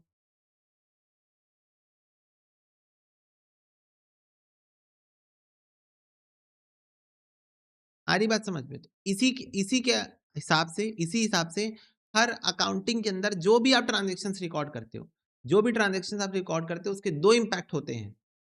2 जगह को इम्पैक्ट कर रहा होता है। ठीक है? एक डेबिट एक क्रेडिट होता है, पर डेबिट क्रेडिट क्या होता है इसके बारे में बाद में बताऊँगा। तुम बोलोगे भैया आपने अभी तो बताया, क्रेडिट का मतलब तो उधार होता है ना? भैया क्रेडिट का मतलब तो उधार होता है ना? हाँ, लेकिन जर्नल एंट्री के अंदर भी एक क्रेडिट होता है और उस क्रेडिट का मतलब अलग होता है। तो यहाँ क्रेडिट शब्द के 2 मीनिंग होने वाले हैं। क्रेडिट शब्द के यहाँ पर 2 मीनिंग होने वाले हैं, ठीक है? एक तो उधार और एक जो जर्नल एंट्री के अंदर हम क्रेडिट बोलते हैं। तो वहाँ तो बोलने के लिए बोलते हैं, उसका कोई मीनिंग नहीं है। जर्नल एंट्री के अंदर हम सिर्फ़ बोलने के लिए बोलते हैं, उसका कोई मीनिंग नहीं है। और क्रेडिट का मतलब उधार होता है, आपको बस अभी ये याद रखना है। तो डुअल एस्पेक्ट कॉन्सेप्ट क्या बोलता है कि अकाउंटिंग करोगे, जब भी आप अकाउंटिंग करोगे, हर ट्रांज़ैक्शन के 2 इम्पैक्ट होंगे। हर ट्रांज़ैक्शन 2 जगह को जाके हिट करेगा। हर ट्रांज़ैक्शन, आप कोई भी ट्रांज़ैक्शन ले लो, ठीक है? ओके। नेक्स्ट है बच्चों आपका मैचिंग कॉन्सेप्ट। नेक्स्ट क्या है आपका मैचिंग कॉन्सेप्ट। मैचिंग कॉन्सेप्ट क्या बोलता है? Expenses should be recorded in the same period as the revenue they have generated. तो बच्चों जिस साल आप खर्चा कर रहे हो, जिस साल आप खर्चा कर रहे हो पैसा कमाने के लिए, आपको उसी पीरियड में उसको रिकॉर्ड करना है, ये बोलता है मैचिंग कॉन्सेप्ट। क्या बोलता है मैचिंग कॉन्सेप्ट? कि आप पैसा कमाने के लिए जिस साल खर्चा कर रहे हो, आपको उसको उसी साल रिकॉर्ड करना चाहिए। आपको उसको उसी साल रिकॉर्ड करना चाहिए। जैसे इसका एक एग्जांपल लेके मैं आपको समझाता हूँ। इधर देखो। बच्चों मैंने रेंट पे किया है अपने कोचिंग का 1 लाख रुपए। 50,000 पर मंथ रेंट है। ठीक है? For the month of March और April. For the month of March and April. तो ध्यान से देखो। बच्चों अकाउंटिंग के अंदर जो ईयर है वो 1 अप्रैल को चालू होता है और 31 मार्च को खत्म होता है। क्या ये बात सबको क्लियर है? अकाउंटिंग के अंदर अकाउंटिंग के अंदर जो साल है वो 1 अप्रैल को चालू होता है। 1 अप्रैल को बच्चों न्यू ईयर है हमारा। 1 अप्रैल को हम लोग का अकाउंटेंट्स का न्यू ईयर है। तो 1 अप्रैल को चालू होता है, 31 मार्च को खत्म होता है। अब बच्चों मैंने 1 लाख रुपए का रेंट पे किया, ये 50,000 पर मंथ के हिसाब से है।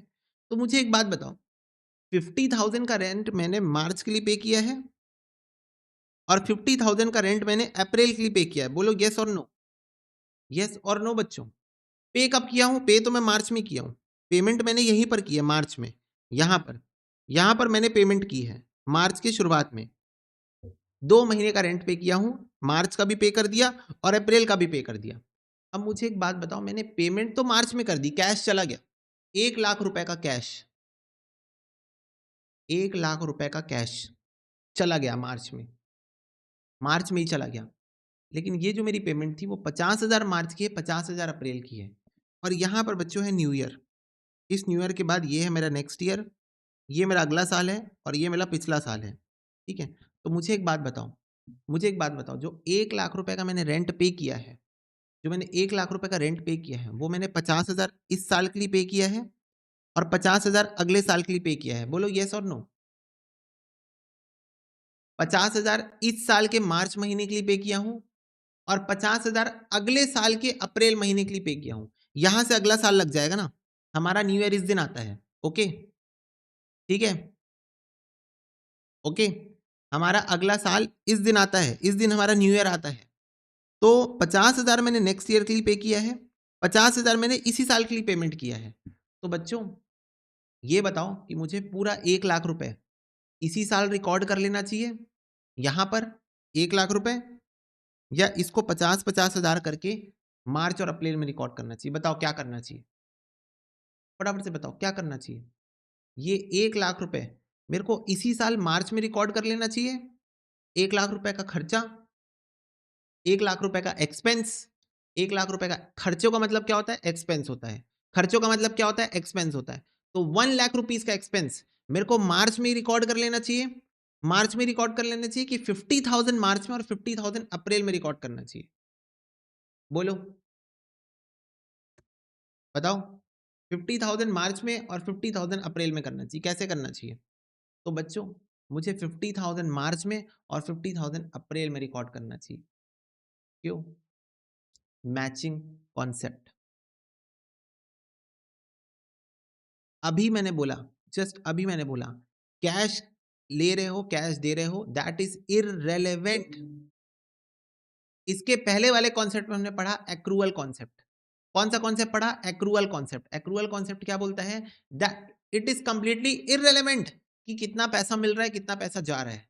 कैश के बेसिस पे अकाउंटिंग मत करो, कैश के बेसिस पे अकाउंटिंग मत करो, दिमाग लगा के अकाउंटिंग करो। कैसे अकाउंटिंग करो? दिमाग लगा के। मैचिंग कॉन्सेप्ट बोलता है कि मेरे को एक बात बताओ, अप्रैल में जो बच्चों से फीस मिलेगी, अप्रैल में जो बच्चों से फीस मिलेगी, वो तुम अप्रैल की इनकम दिखाओगे ना? फटाफट से बताओ यस और नो।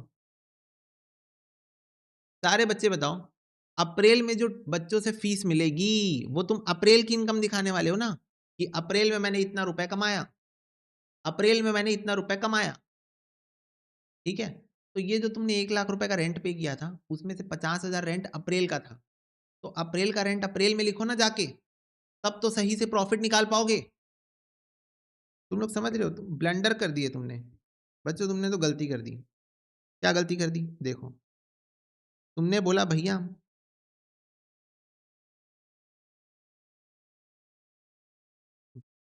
बच्चों से फीस मिली है 80,000, 80,000 मान लो बच्चों से फीस मिली है 80,000, हर महीने 80,000 की फीस मिलती है बच्चों से। तुमने कहा भैया रेंट का खर्चा आप पूरा मार्च में लिख दो 1 लाख रुपए, और अब उस हिसाब से अप्रैल में तो जीरो हो गया। तुमने कहा पूरा 1 लाख मार्च में ही लिख दो, क्योंकि आपने पेमेंट मार्च में की है। तुम लोग बोल रहे हो भैया कैश बेसिस पे अकाउंटिंग करो, पूरा 1 लाख रुपए मार्च में लिख दो, पूरा 1 लाख रुपए मार्च में लिख दो, अप्रैल में कुछ मत लिखो। तुमने यही बोला ना? बोलो, तुम लोग ने यही बोला कि नहीं बोला? बताओ। तुम लोगों ने यही बोला ना कि पूरा 1 लाख मार्च में लिख दो? बोलो। मैंने लिख दिया, पूरा 1 लाख मैंने मार्च में लिख दिया, पूरा 1 लाख रुपए मैंने मार्च में लिख दिया। तो अब देखो, अब इधर देखो, अब इधर देखो, इससे होगा क्या? इससे होगा क्या? इनकम माइनस एक्सपेंस, 20,000 रुपए का मेरे को लॉस आ गया, 20,000 नेगेटिव। ये मेरी इनकम है, ये मेरे खर्चे हैं। तो इनकम माइनस एक्सपेंस, मेरे को यहाँ 20,000 रुपए का लॉस आ गया और यहाँ पर मेरे को 80,000 रुपए का प्रॉफिट आ गया है। यहाँ मेरे को 80,000 का प्रॉफिट आ गया है।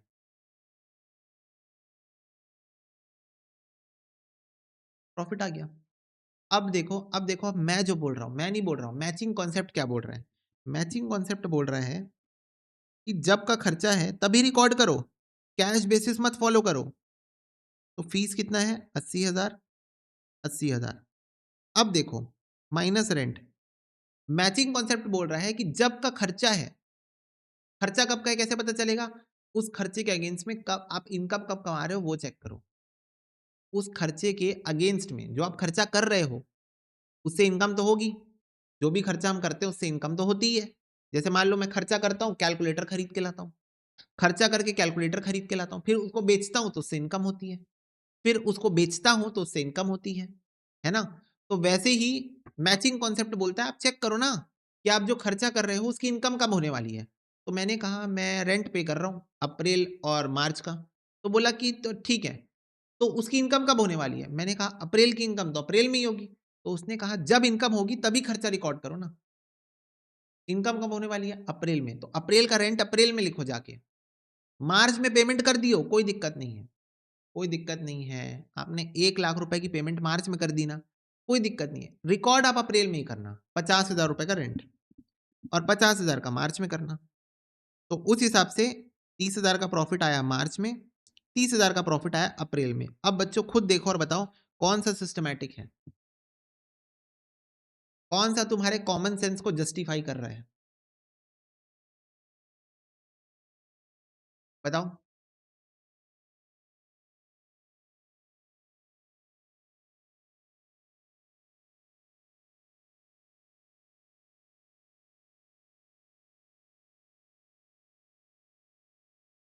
सेकंड वन ऑब्वियसली, क्योंकि यही तो बच्चों एक जनरल एजम्पशन है जो कि ह्यूमन बींग्स के कॉमन सेंस को जस्टिफाई करेगी।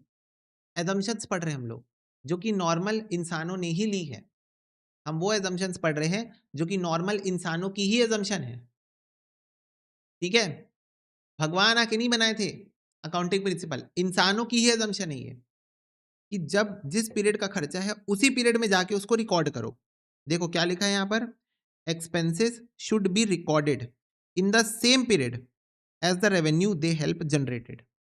तो बच्चों खर्चे आप जिस पीरियड में आप इनकम कमाने वाले हो उससे रिलेटेड खर्चे आप उसी पीरियड में रिकॉर्ड करोगे।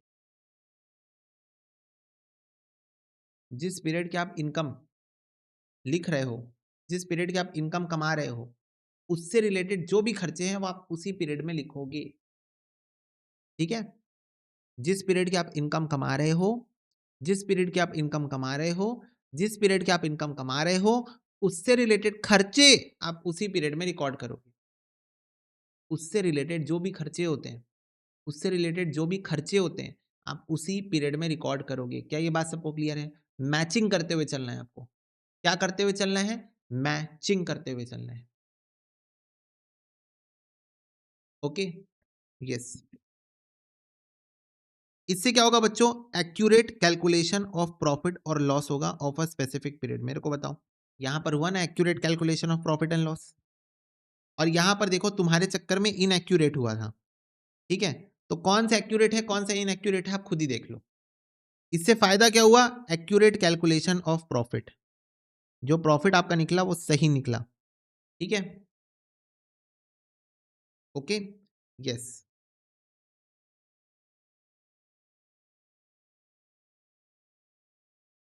एग्जाम्पल क्या है? अगर एक कंपनी रेवेन्यू अर्न कर रही है दिसंबर में, मतलब एक कंपनी दिसंबर में पैसा कमा रही है, बट उससे रिलेटेड खर्चे वो जनवरी में पे कर रही है।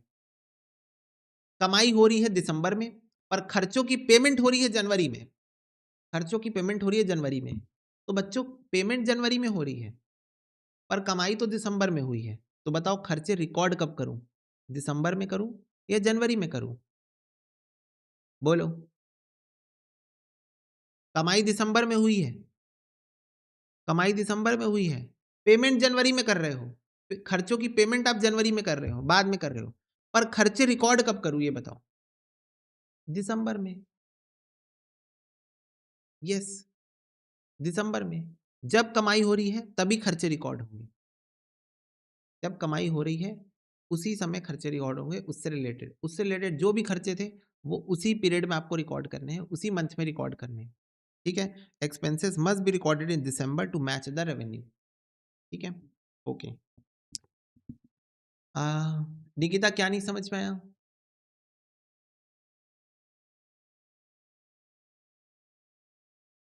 तुम लोग एक बार बोल के देखो ना, बोल के देखो ना, खुद से बोलो, घर में बैठे हो ना, बोलो एक बार, क्या बोलो? कि जिस महीने की कमाई है उससे रिलेटेड खर्चे भी उसी महीने में रिकॉर्ड करेंगे। बस इतनी सी बात बोलनी है। बोलो एक बार और फील करो इसको, आंख बंद करके, आंख बंद करके ऐसे फील करो इसको। जिस महीने की कमाई है उससे रिलेटेड खर्चे भी उसी महीने में रिकॉर्ड करेंगे। जिस महीने की कमाई है, जिस महीने की कमाई है, उससे रिलेटेड खर्चे भी उसी महीने में रिकॉर्ड करेंगे। एक बार आँख बंद करके बोलो और फ़ील करो कि तुम क्या बोल रहे हो और इसको देखो ध्यान से, तुमको समझ में आएगा। देखो,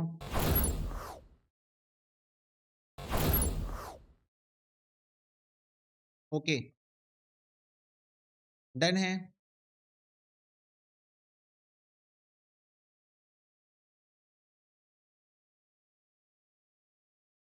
तो दिवेश आप बोल रहे हो कि आपको जनवरी में गुड्स की नीड है, तब तो फिर ये जनवरी में आप खरीद के लाओगे और फिर उसके बाद बेचोगे ना। गुड्स के केस में तो ये मामला ही अलग हो जाता है। ठीक है कि आप जनवरी में गुड्स खरीद के लाओगे तो फिर तो उसके बाद ही कभी ना कभी बेचोगे। जब भी बेचोगे तब उससे रिलेटेड खर्चे रिकॉर्ड कर लेना। सिंपल है बच्चों, देखो,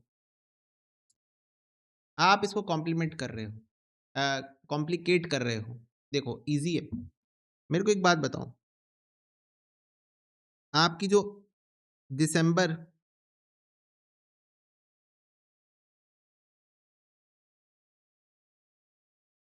दिसंबर, जनवरी, फ़रवरी की इनकम दी हुई है 70,000, 80,000, 60,000 रुपए, ठीक है? और आपकी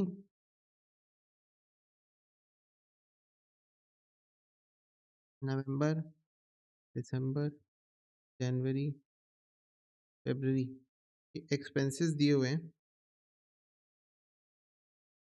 30,000, 40,000, 60,000,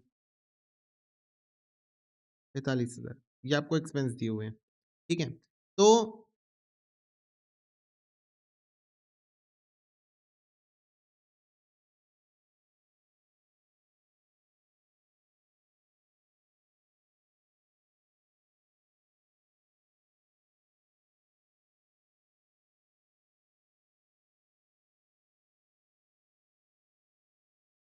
इधर देखो, इधर देखो, इधर देखो, मैचिंग कॉन्सेप्ट बोलता है जिस महीने पैसा कमा रहे हो, उसी महीने उससे रिलेटेड सारे खर्चे रिकॉर्ड करना। अब ये बेसिकली महीना नहीं साल होता है, मैं एग्जांपल में महीने लेके चल रहा हूँ। जिस साल आप इनकम कमा रहे हो, उससे रिलेटेड सारे खर्चे उसी साल आपको रिकॉर्ड करने होते हैं, ठीक है? तो अब इधर देखो, इधर देखो, आपकी दिसंबर की इनकम है 70,000 रुपए, आपकी दिसंबर की इनकम है 70,000 रुपए, ठीक है? ओके। आपने बच्चों नवंबर महीने में नवंबर महीने के आपके खर्चे दिए हैं 20,000 रुपए, तो इससे हमें कोई लेना-देना नहीं है। दिसंबर महीने के आपके खर्चे दिए हैं 40,000 रुपए, हालाँकि आपने इसकी पेमेंट जनवरी में की है। दिसंबर के खर्चे आपको दिए हैं 40,000, पर आपने इसकी पेमेंट तो जनवरी में की है। तो ये बताओ जनवरी में रिकॉर्ड होगा कि दिसंबर में रिकॉर्ड होगा? पेमेंट जनवरी में हुई है। देखो लिखा है ना, पेड ऑन जनवरी, तो पेमेंट जनवरी में हुई है। पेमेंट जनवरी में हुई है, बाद में हुई है। लेकिन खर्चे ये दिसंबर के, तो कब रिकॉर्ड होगा? जब पेमेंट हुई तब रिकॉर्ड होगा या जिस महीने का खर्चा है उस महीने रिकॉर्ड होगा? बताओ। खर्चे ये सारे दिसंबर के हैं। 40,000 रुपए का खर्चा दिसंबर महीने का है। पेमेंट हमने की है जनवरी में। ये कब रिकॉर्ड होगा? वेरी वेरी गुड, दिसंबर में रिकॉर्ड होगा। जिस महीने का खर्चा है उस महीने रिकॉर्ड होगा। कब पेमेंट कर रहे हो, कब पेमेंट मिल रहा है, ये इररेलेवेंट है। क्या ये बच्चों मैं ऑलरेडी 10 बार बोल चुका हूँ? फटाफट से बताओ, सारे बच्चे बताओ। निकिता और सुमित, निकिता और सुमित, बेटा सोना नहीं होता है क्लास में, आपको ध्यान से सुनना होता है। एस फॉर सोना नहीं है, एस फॉर सुनना है। कितने बार बोला हूं, कैश बेसिस ऑफ अकाउंटिंग नहीं होगी, एक्रूअल बेसिस ऑफ अकाउंटिंग होगी। तुम लोग कैश बेसिस को पकड़ के बैठ गए हो, पता है कि नहीं, जब पेमेंट होगी तभी रिकॉर्ड करेंगे, तो बेटा वो कैश बेसिस ऑफ अकाउंटिंग है। कैश बेसिस ऑफ अकाउंटिंग नहीं होगी, एक्रूअल होगी। एक्रूअल होगी, कितने बार बोल रहा हूं, कैश कब पेमेंट हो रही है इररेलेवेंट है, इररेलेवेंट है, इररेलेवेंट है। How many times I told you? सुन क्यों नहीं रहे हो, ये बताओ मेरी बात, क्या दिक्कत है? सिर्फ तुम दोनों को छोड़ के पूरी क्लास बोल रही है भैया आगे बढ़ो, आगे बढ़ो, आगे बढ़ो, समझ में आ गया। तुम दोनों पकड़ के बैठ गए उसको। हाँ, एक्रूअल का कॉन्सेप्ट लग रहा है। एक्रूअल क्या बोलता है?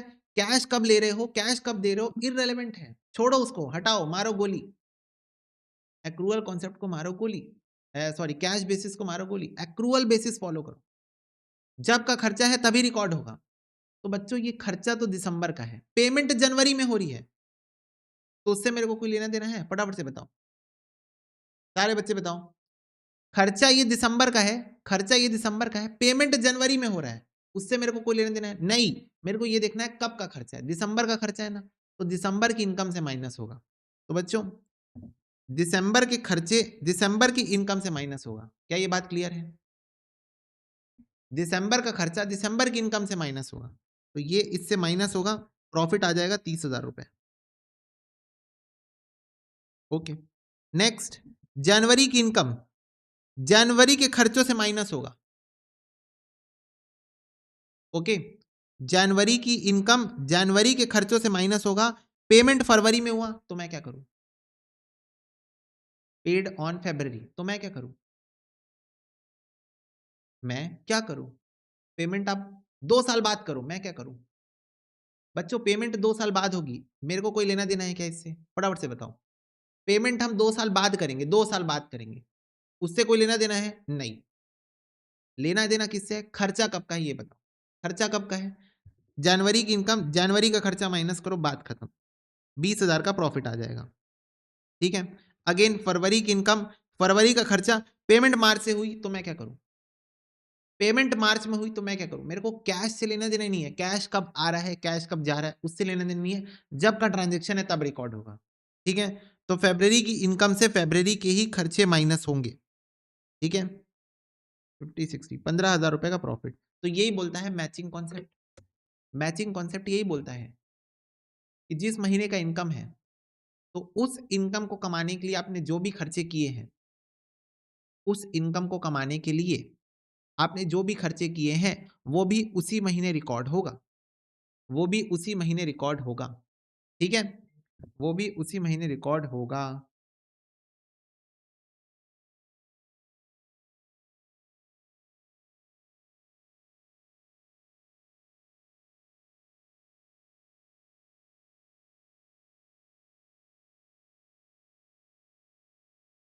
ये था आपका मैचिंग कॉन्सेप्ट। ओके, इसके बाद है बच्चों रियलाइजेशन कॉन्सेप्ट। इसके बाद है realisation concept. Revenue is recognised when it is earn and legally due, not when payment is received. तो बच्चों इधर देखो, इधर देखो, अगर इनकम ज्यादा एक्सपेंस हो जाए तो लॉस है, वो लॉस है। ठीक है, यस, इधर देखो बच्चों, realisation concept, revenue is recognised when it is earn legally due, not when payment is received. मेरे को एक बात बताओ, इधर देखो, इधर देखो, इधर देखो, यस, रियलाइजेशन कॉन्सेप्ट क्या बोलता है? क्या बोलता है, क्या बोलता है? मेरे को एक बात बताओ बच्चों, मैंने तुमसे पैसे ले लिए, किस नाम से?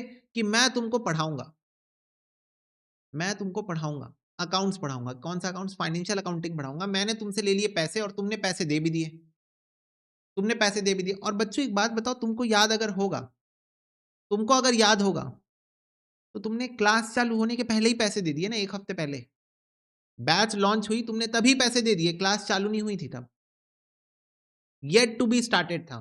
फिर क्लास चालू होगी, फिर चलेगी चलेगी चलेगी, फिर खत्म होगी क्लास, बोलो हाँ। ऐसा तो नहीं है कि रिकॉर्डेड पड़ी थी पहले से, ये लो पकड़ो, ऐसा तो कुछ नहीं था कि तुमने पैसा दिया, ये लो रिकॉर्डेड क्लास है पकड़ो। तुमने पैसे दिए, तुमने पहले पैसे दिए और उसके बाद क्लास स्टार्ट हुई है, बोलो यस और नो। दिवेश बेटा थोड़ा सा इलॉजिकल डाउट है, ये तुमको अपने आप समझ में आ जाएगा ओवर द टाइम। ठीक है, ये तुमको ओवर द टाइम अपने आप समझ में आ जाएगा। ठीक है, सुनो इधर देखो, तो तुमने बच्चों पैसे दे दिए, क्लास अभी चालू नहीं हुई है। अब मेरे को एक बात बताओ, मैं तुमसे पैसा ले लिया और तुमको पढ़ाया नहीं, फटाफट से बताओ बच्चों, मैंने तुमने पैसे तो ले लिए पर मैंने तुमको पढ़ाया नहीं, क्लास कभी चालू हुई नहीं, क्लास कभी चालू हुई ही नहीं, मैंने तुमको कभी पढ़ाया नहीं। मान लो अगर ऐसा होता है तो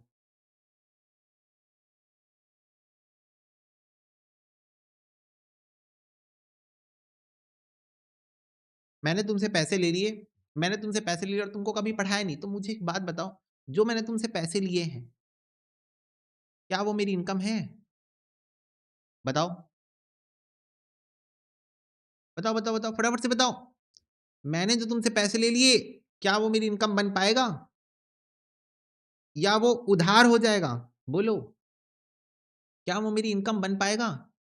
या वो उधार हो जाएगा? उधार, क्यों? क्योंकि मैंने पैसे ले लिए पर पढ़ाया नहीं, पैसे ले लिए पर सर्विस ही नहीं दिया, पैसे ले लिया पर सर्विस दिया ही नहीं, तो वो तो उधार हो गया ना, वो इनकम नहीं है, वो उधार हो गया कि मैंने तुमसे पैसे लिए और तुमको वो सर्विस दी ही नहीं जो तुमको चाहिए थी, वो सर्विस दी ही नहीं जो तुमको चाहिए थी।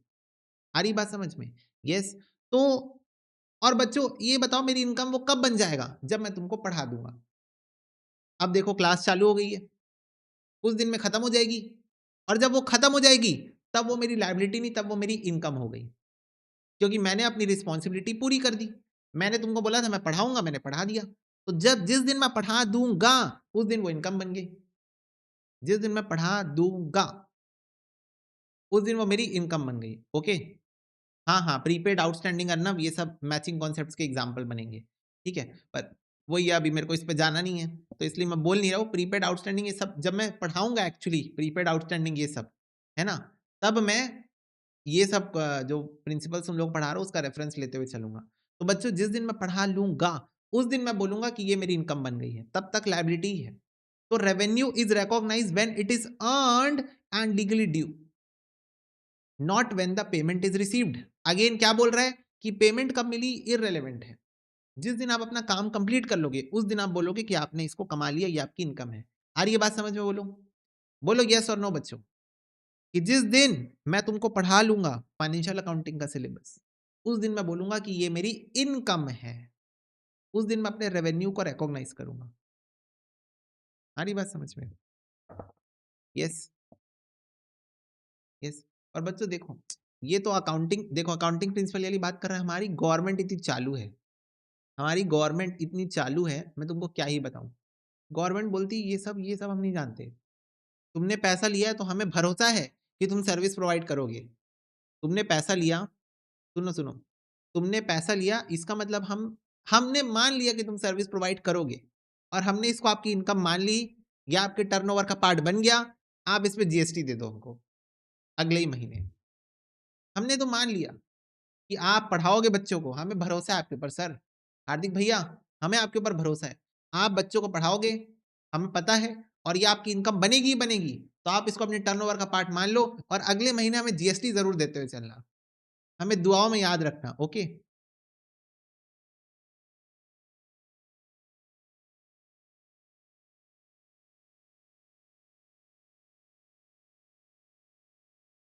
हाँ, हाँ, देवेश, जब तक सर्विस पूरी कंप्लीट नहीं हो जाती तब तक वो इनकम नहीं है।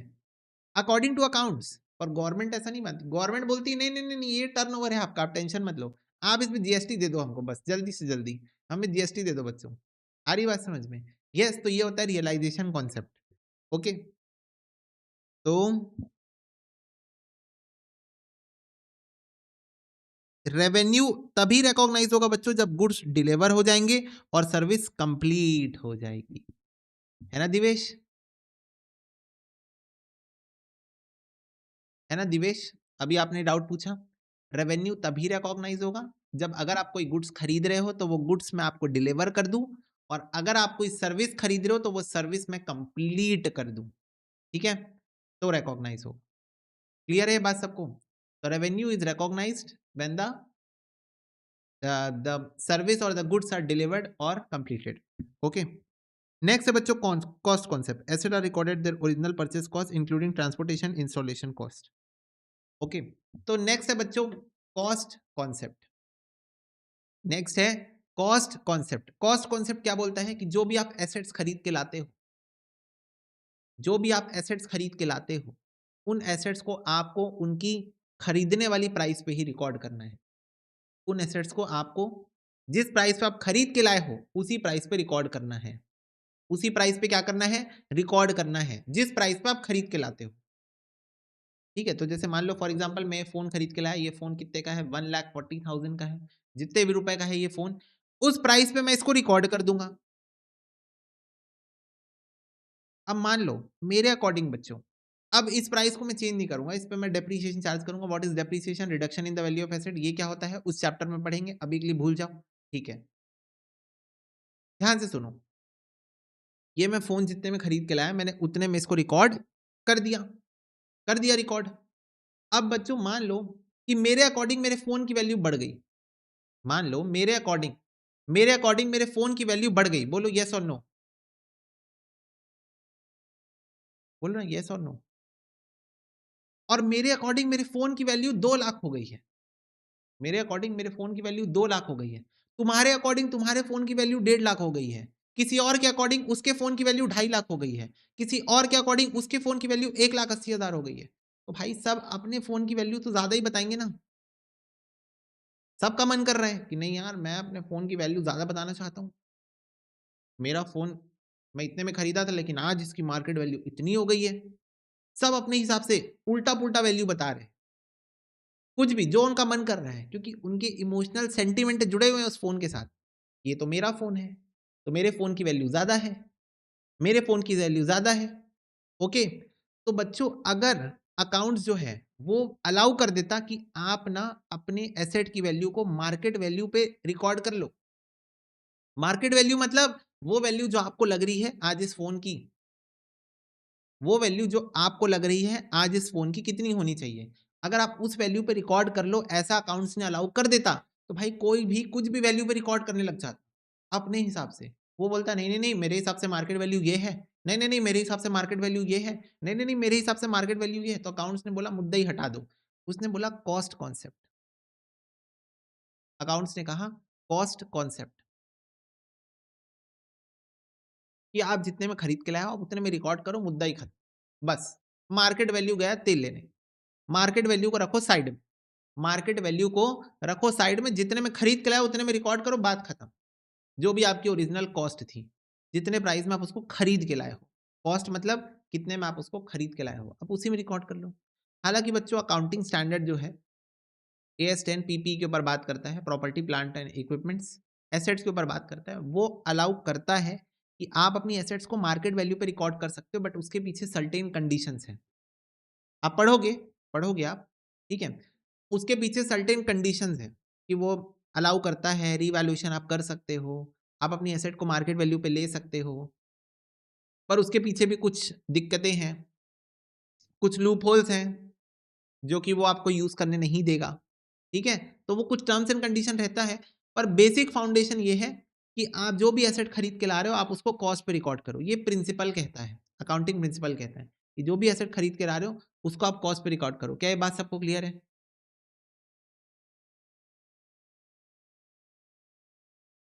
अगर गवर्नमेंट को हम कस्टम ड्यूटी पे करते हैं एडवांस में, तो ये रियलाइजेशन का एग्जांपल है। देखो निकिता, गवर्नमेंट्स के केस में ना अकाउंटिंग प्रिंसिपल ज़्यादातर अकाउंटिंग प्रिंसिपल्स जो हैं, वो वर्क नहीं करेंगे। क्यों नहीं करेंगे? क्योंकि आप समझो, मैं अभी-अभी एक एग्जांपल लिया ना, गवर्नमेंट ने अब ये अकाउंटिंग प्रिंसिपल्स तो रूल्स नहीं है। रूल्स क्या है? अकाउंटिंग स्टैंडर्ड्स हैं। ओके, रूल्स क्या है? अकाउंटिंग स्टैंडर्ड्स है। ये तो प्रिंसिपल तो बस क्या बोल सकते हो उसको, गाइडलाइंस है। क्या है गाइडलाइंस?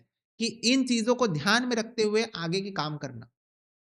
अब वो आगे का काम क्या है? अकाउंटिंग स्टैंडर्ड्स, जो कि अगेन आईसीएआई ने बनाए हैं in consultancy with NFRA, national financial reporting authority, जो कि सेंट्रल गवर्नमेंट की बॉडी है। तो गवर्नमेंट बच्चों अपने फेवर के हिसाब से काम करती है।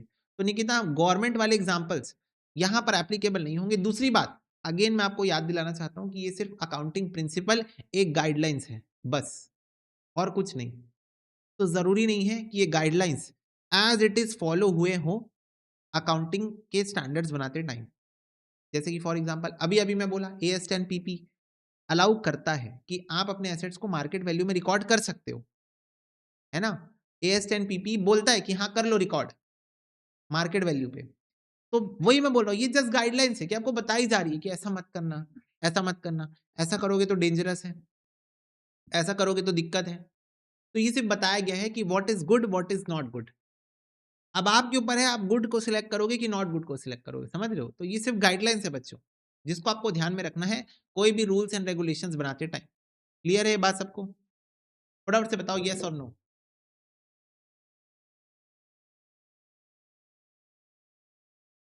अकाउंटिंग स्टैंडर्ड फॉलो होते हैं ना।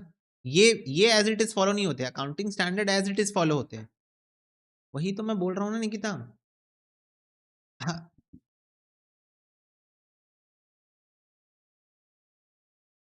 If asset is gifted then not recorded, नहीं, if it is gifted then also it is going to be recorded because asset आपका जा रहा है। अब वो कैसे रिकॉर्ड होगा वो तो आपको देखना पड़ेगा। हालांकि बिजनेसेस अगर आपको एसेट गिफ्ट कर रही है तो वो गिफ्ट नहीं कर रही है, वो फ्री डिस्ट्रीब्यूशन कर रही है, फ्री सैंपल दे रही है, और free sample is an advertisement. ठीक है निष्ठा, एसेट गिफ्टेड मतलब फ्री सैंपल आप दे रहे हो और गिफ्टिंग कर रहे हो, किसी इन्फ्लुएंसर को गिफ्ट कर रहे हो, किसी को गिफ्ट कर रहे हो, that is for the purpose of promotion, तो वो एडवर्टीजमेंट में काउंट होता है। ठीक है, gifts and grants receive from other other countries आप अकाउंटिंग फॉर गवर्नमेंट ग्रांट्स में पढ़ोगे, जो कि एक अकाउंटिंग स्टैंडर्ड है। Definitely it's going to be recorded. Government grants के ऊपर जो है अदर कंट्रीज मतलब आपके गवर्नमेंट से आपको मिलेगा, तो गवर्नमेंट ग्रांट से अकाउंटिंग स्टैंडर्ड में पढ़ोगे। तो बच्चों अभी ए स्टार्ट कर देंगे हम लोग, फटाफट से बताओ क्या तुम लोग रेडी हो अकाउंटिंग स्टैंडर्ड लेवल की डिफिकल्टी पढ़ने के लिए? बोलो। ओके, तो cost concept is simple. Next बच्चों हम आते हैं अकाउंटिंग कन्वेंशंस में। अब बच्चों फटाफट से एक बार हमने ABCDEFGHI जो हमने एजम्पशंस पढ़े, कौन से एजम्पशन? फंडामेंटल अकाउंटिंग एजम्पशंस, जिसको हम प्यार से अकाउंटिंग कॉन्सेप्ट बोलते हैं। क्या बोलते हैं? Accounting concept. और ये एजम्पशंस हम क्यों लेते हैं? अकाउंट्स को ज्यादा प्रैक्टिकल बनाने के लिए। अकाउंट्स को ज्यादा प्रैक्टिकल बनाने के लिए हम ये एजम्पशंस लेते हैं। पहली एजम्पशन थी बिजनेस एंटिटी कॉन्सेप्ट की, जहां पर ओनर और बिजनेस दोनों सेपरेट लीगल एंटिटी हैं।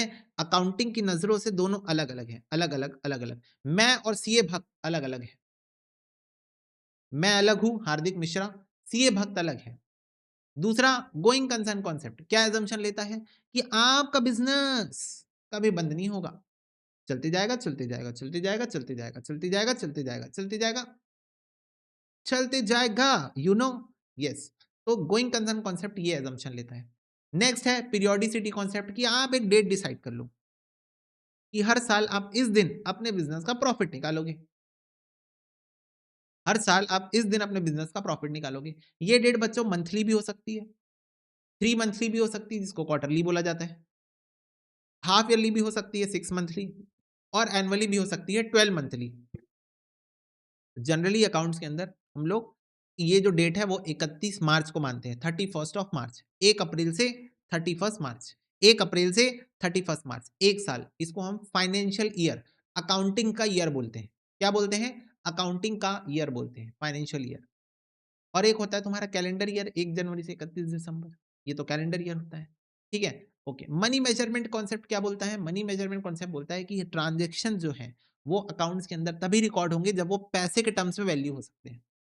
और वो ट्रांजेक्शन जो कि बिजनेस से रिलेटेड है और पैसे के टर्म्स वैल्यू हो सकता है, उसी को रिकॉर्ड करेंगे। तो क्या नहीं रिकॉर्ड कर सकते बच्चों? मैनेजर की ताकत, मैनेजर के स्किल्स, मैनेजर का दिमाग, ये सब चीजें हम रिकॉर्ड नहीं कर सकते। ये सब पैसे के टर्म्स में कैसे वैल्यू होगा कि मैनेजर के पास कितना दिमाग है? ये पैसे के टर्म्स में वैल्यू थोड़ी होगा। पर मैनेजर को जो सैलरी दे रहे हो वो रिकॉर्ड होगा, क्योंकि वो पैसे के टर्म्स में है। ओके, नेक्स्ट है एक्रूअल कॉन्सेप्ट। एक्रूअल कॉन्सेप्ट बोलता है कि जब जो ट्रांजेक्शन हुआ तभी रिकॉर्ड कर दो, जो ट्रांजेक्शन जब हुआ तभी रिकॉर्ड कर दो। कैश रिसीव्ड और not it is irrelevant, cash मिला या ना मिला हो ये इररेलेवेंट है, जब जो ट्रांजेक्शन हुआ तभी रिकॉर्ड कर दो उसको। Accrual concept of accounting. ठीक है, नेक्स्ट है डुअल एस्पेक्ट कॉन्सेप्ट की हर ट्रांजेक्शन जो बिजनेस के अंदर होगा उसके दो इंपैक्ट होंगे। इसके बारे में तो आगे चल के चर्चा होगी, अकाउंटिंग क्वेश्चन वगैरह पढ़ेंगे, जर्नल एंट्री पढ़ेंगे तब।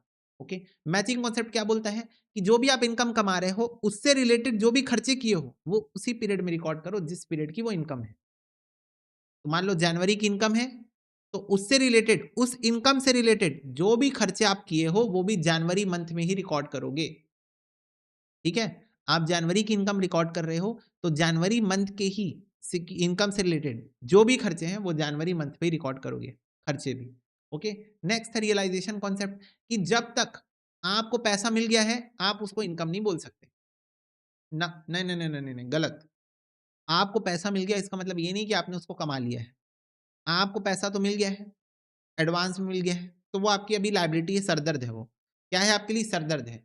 जब तक आप गुड्स, अगर मान लो सामने वाला इंसान कुछ खरीदा है, तो जब तक आप गुड्स को डिलीवर नहीं कर देते, या फिर जब तक अगर आप सर्विस को अप्लाई सप्लाई नहीं कर देते, सर्विस को आप कंप्लीट नहीं कर देते, तब तक आप उसको इनकम नहीं बोल सकते।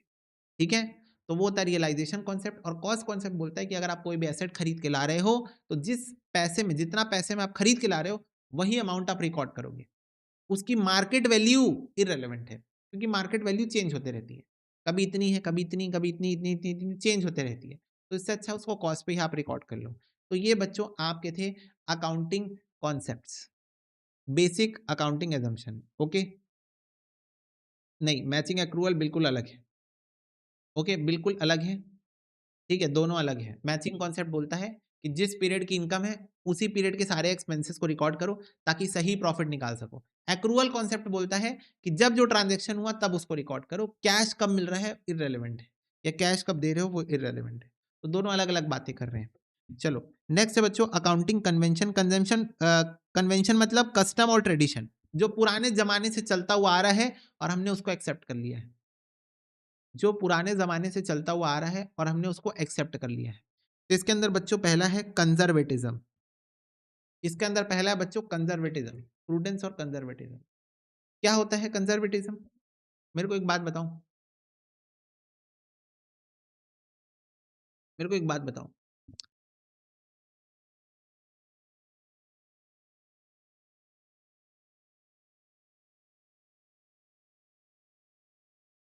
बच्चों जब हम लोग कहीं ट्रेन में ट्रैवल करते हैं, क्या आपने ट्रेन में कभी ट्रैवल किया है? फटाफट से बताओ, क्या आपने ट्रेन में ट्रैवल किया है? यस। तो बच्चों जब भी हम ट्रेन में ट्रैवल करते हैं, स्पेशली अपनी मम्मी के साथ, फैमिली के साथ ट्रैवल करते हैं, तो आपने देखा होगा मम्मी जो है वो घर से खाना पैक करके लेके जाती है। क्या आपने ये बात देखी है? फटाफट से बताओ। मम्मी जो है वो घर से खाना पैक करके लेके जाती है। करेक्ट? यस। घर से खाना पैक करके लेके जाती है। तो बच्चों मैंने मम्मी को कहा था कि मम्मी घर से खाना पैक करके मत ले जाया करो मम्मी, हम जहाँ जा रहे हैं हम वहीं का खाना खाएंगे, ट्रेन में ऑर्डर करके मंगाएंगे। आजकल ट्रेन में जोमेटो भी चलता है और आईआरसीटीसी में भी अच्छा खाना मिलता है, अच्छे रेस्टोरेंट्स होते हैं उसके अंदर। तो वो ट्रेन का खाना नहीं खाना पड़ेगा आपको, बाहर से रेस्टोरेंट वाला लाके डिलीवर कर देगा। बड़े स्टेशन आते हैं बीच बीच में, वहां पर खाना मिल जाता है इजिली। जोमेटो वाले लाके डिलीवर कर देते हैं, आपके कोच में आके आपकी सीट में आके देके चले जाएंगे। तो इसकी आपको जरूरत नहीं है, खाना रखने की जरूरत नहीं है। मैंने मम्मी को बात कही थी, मैंने मम्मी को बात कही थी। ओके? लेकिन लेकिन मम्मी ने बच्चों फिर भी खाना रख लिया। थोड़ा बहुत रखा पर रखा जरूर। मैंने मम्मी को मना किया था कि नहीं नहीं नहीं मत रखो मत रखो मत रखो, पर फिर भी मम्मी ने खाना रख लिया। भले थोड़ा बहुत रखा पर रख लिया। तो मम्मी की अप्रोच कैसी है बच्चों यहाँ पर? क्या मम्मी की अप्रोच यहाँ पर कंजर्वेटिव है? फटाफट से बताओ। क्या मम्मी यहाँ पर थोड़ा सा कंजर्वेटिव अप्रोच लेके चल रही है? कंजर्वेटिव का मतलब क्या होता है? Play safe. What do you mean by conservative? Conservative का मतलब होता है प्ले सेफ। थोड़ा सा सेफ्टी के साथ चलो, सेफ्टी के साथ चलो। ठीक है, प्ले सेफ होता है कंजर्वेटिज्म का मतलब। तो बच्चों कन्वेंशन ऑफ कंजर्वेटिज्म क्या बोलता है पता है? यहाँ again it is derived from Indian mindset, Indian customs, Indian tradition. Traditionally Indians लोग थोड़ा कंजर्वेटिव अप्रोच लेके चलते हैं। तो this concept is derive from concept of conservatism, कि बच्चों बिजनेस के अंदर अगर आपको लग रहा है कोई एंटीसिपेटेड प्रॉफिट होने वाला है, आपको क्या लग रहा है? एंटीसिपेटेड प्रॉफिट होने वाला है। जैसे फॉर एग्जांपल बच्चों, मुझे ऐसा लग रहा है जैसे मान लो जब मैंने इंटर की मैंने बैच लॉन्च की, तो मुझे ऐसा लगा था क्या लगा था कि बच्चों 200 बच्चे एनरोल होंगे मेरी क्लास में। इंटर की मेरी इंटर की क्लास में 200 बच्चे एनरोल होंगे। मान लो मेरी एक सब्जेक्ट की प्राइस है 5,000 रुपए। Let us assume. तो बच्चों कितनी इनकम हो गई फटाफट से बताओ?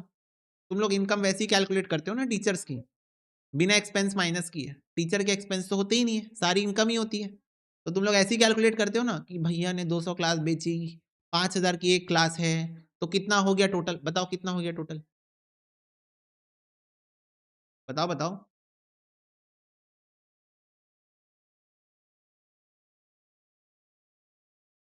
10 लाख रुपीज। 10 लाख रुपीज हो गया। यस। तो बच्चों अब ये बताओ, मैंने बैच लॉन्च की नहीं है, पर मैं ऐसा एस्टिमेट कर रहा हूं ऐसा मैं एस्टिमेट कर रहा हूँ। क्या एस्टिमेट कर रहा हूँ? कि 200 बच्चे मेरी क्लास खरीदेंगे, 5,000 की एक क्लास है तो 10 लाख की मेरी इनकम हो सकती है। बताओ क्या मैं इसको अपने बुक्स ऑफ अकाउंट्स में रिकॉर्ड कर दूँ? क्या लगता है तुमको देख के ये बात? फटाफट से बताओ। क्या लगता है तुमको? कि क्या मैं इसको अपनी बुक्स ऑफ अकाउंट्स में रिकॉर्ड कर लूँ? बोलो। क्या मैं इसे अपनी बुक्स ऑफ अकाउंट्स में रिकॉर्ड कर लूँ? नहीं, नहीं, क्योंकि ये तो बच्चों मेरा एंटीसिपेटेड प्रॉफिट है ना। ये तो मैं एस्टिमेट कर रहा हूँ, तुक्का मार रहा हूँ। ये तो मैं तुक्का मार रहा हूँ कि 200 बच्चे क्लास ले सकते हैं। ये तो मैं तुक्का मार रहा हूँ। एंटीसिपेटेड प्रॉफिट है ये।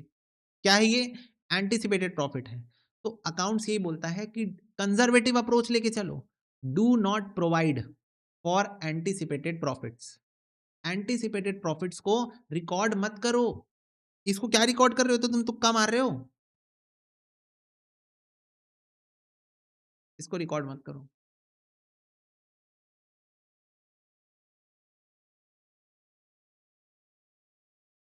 बट बच्चों, बट मेरी जो इनकम मैं एस्टिमेट कर रहा हूं उस पे मेरे को टैक्स देना पड़ेगा। मैंने तुमको बताया ना ये बात।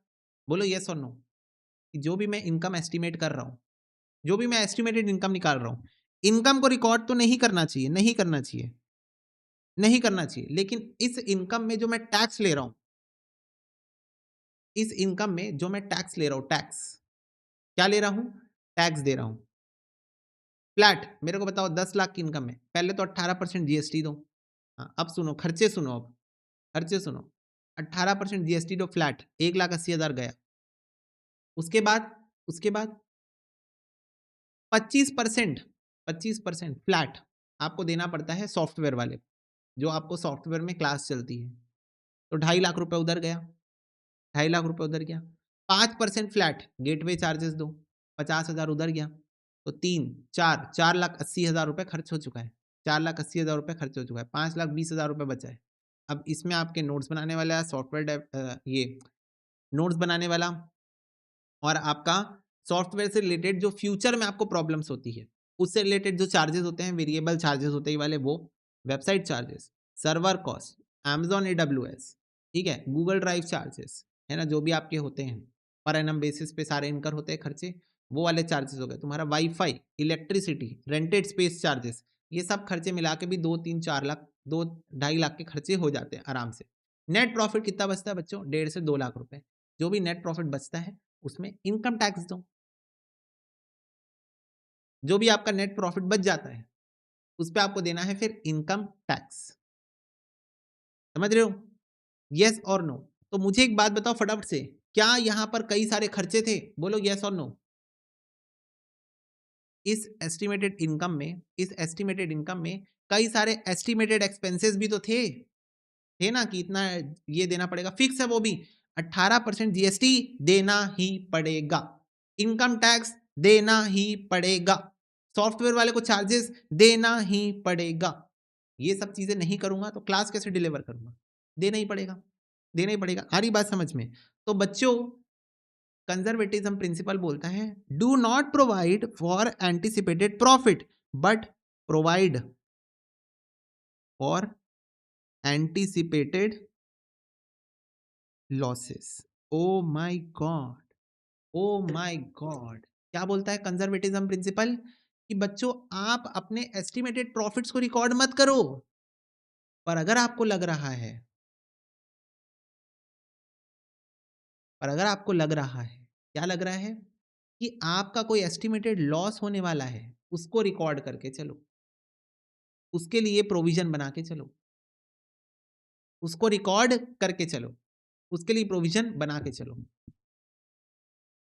तो बच्चों एक इंडियन माइंडसेट के हिसाब से बताता हूँ। मेरे को एक बात बताओ, अपने मम्मी पापा से आप पूछना, आपके मम्मी पापा हमेशा पैसा सेव करके रखते होंगे। वो कभी भी पैसा सेव नहीं करेंगे सिंगापुर ट्रिप के लिए, जम्मू कश्मीर ट्रिप के लिए, मालदीव्स की ट्रिप के लिए, वो पैसे सेव नहीं करेंगे। पर वो पैसे किस चीज के लिए सेव करके रखते हैं? कल को कोई मेडिकल इमरजेंसी हो गई तो, कल को कोई मेजर एजुकेशनल खर्चा हो गया तो, हमारा बच्चा बोला नहीं हमको तो आईटी करना है, कोटा जाके पढ़ाई करना है तो, है ना, समझ रहे हो? कल को कोई कोविड 19 जैसा और एक वो आ गया तो फ्यूचर में, क्या बोलते हैं तुमको? बहुत बड़ा वायरस फैल गया तो? महामारी जिसको बोलते हैं। तो मम्मी-पापा का माइंडसेट क्या है? मम्मी-पापा का माइंडसेट क्या है कि कोई मेजर एजुकेशनल या मेजर हेल्थ से रिलेटेड खर्चा हो जाए, एंटीसिपेटेड लॉस हो जाए। क्या हो जाए? एंटीसिपेटेड लॉस हो जाए, उसके लिए पैसे बचा के चलो, उसके लिए पैसे बचा के चलो। पैंडेमिक के लिए पैसे बचा के चलो। नहीं, ट्रिप के लिए पैसे नहीं बचा के चलो। ट्रिप का देखेंगे, होगा भगवान की इच्छा होगी तो जाएँगे, नहीं होगा तो नहीं जाएँगे। आ रही बात समझ में? तो do not provide for anticipated gains, but provide for all anticipated losses.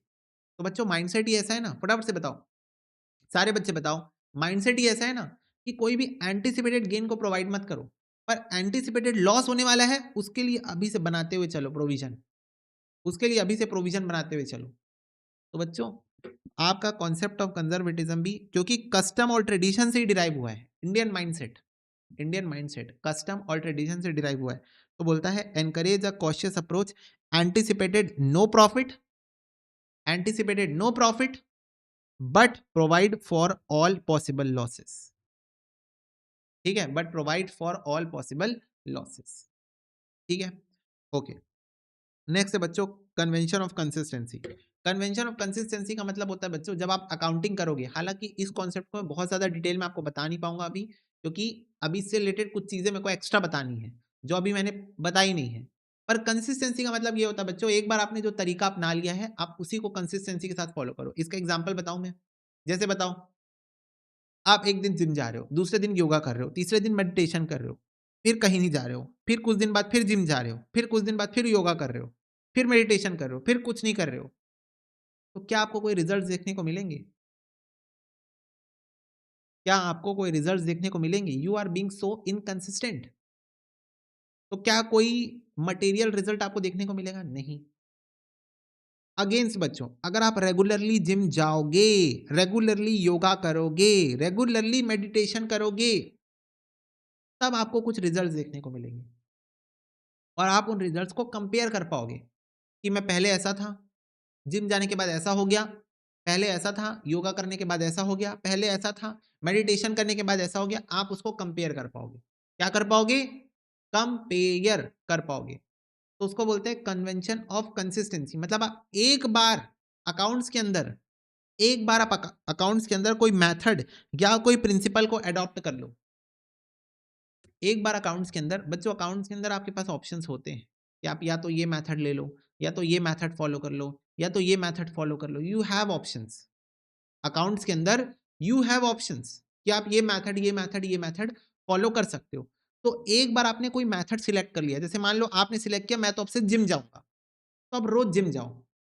अब ऐसा नहीं कि एक एक महीना जिम गए फिर 15 दिन योगा कर रहे हो, ये मत करो, ये मत करो। फिर आप रिजल्ट्स को कंपेयर नहीं कर पाओगे, आप समझ नहीं पाओगे कि योगा से बेनिफिट मिला या जिम से बेनिफिट मिला। तो ऐसा काम मत करना।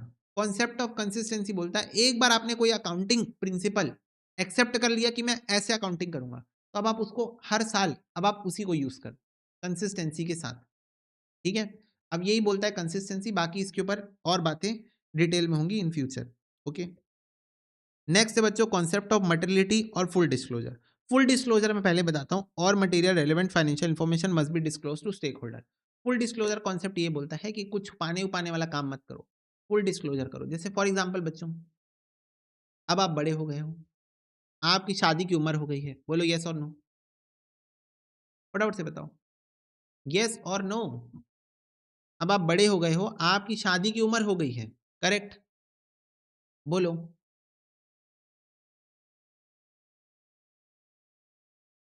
यस भैया यस, अब हम बड़े हो गए, हमारी शादी की उम्र हो गई। तो बच्चों शादी के लिए लड़के का रिश्ता आया, शादी के लिए मान लो लड़के का रिश्ता आया, ठीक है? मैं लड़कों वाला एग्जांपल लेता हूँ, लड़के ऑफेंड नहीं होते ना, लड़के प्यारे होते हैं, ऑफेंड नहीं होते। हम मैं भी खुद लड़का हूँ, तो लड़कों का एग्जांपल लेते हैं। लड़के का रिश्ता आया, अब मिलने आए हैं लड़के वाले, उनके पेरेंट्स तारीफों के पुल बांध रहे हैं, हमारा बेटा तो ऐसा है, ये है, वो है, ऐसा, ये चार्टर्ड अकाउंटेंट है, ये है, वो है, फलाना ढिमका है, ये तारीफ पे तारीफ, तारीफ पे तारीफ, एकदम तारीफ पे तारीफ, ठीक है? ओके, सारी तारीफ। फिर उसके बाद लड़की के मम्मी-पापा ने एक बार पूछ लिया, "सर कोई ऐब नहीं है आपके लड़के में? कोई ऐब नहीं है सर आपके लड़के में?" तो उन्होंने कहा, "नहीं, नहीं, नहीं, कोई ऐब नहीं है, बिल्कुल परफेक्ट है।" इस बेसिस पे रिश्ता-विश्ता पक्का हो गया, मस्त हो गया, शादी-वादी सब कुछ हो गई बच्चों, शादी-वादी सब कुछ हो गई। फिर उसके बाद बेटी एक दिन घर आई, वापस 1-2 महीने के बाद, ठीक है? शादी के 1-2 महीने के बाद बेटी घर आई। फिर बेटी से मम्मी ने पूछा, "और बताओ सब बढ़िया चल रहा है? दामाद जी कैसे हैं? अच्छे हैं ना दामाद जी ये?" तो बेटी बोली, "बिल्कुल आपके दामाद जी तो बहुत अच्छे हैं। आपके दामाद जी तो बहुत अच्छे, बहुत प्यारे हैं।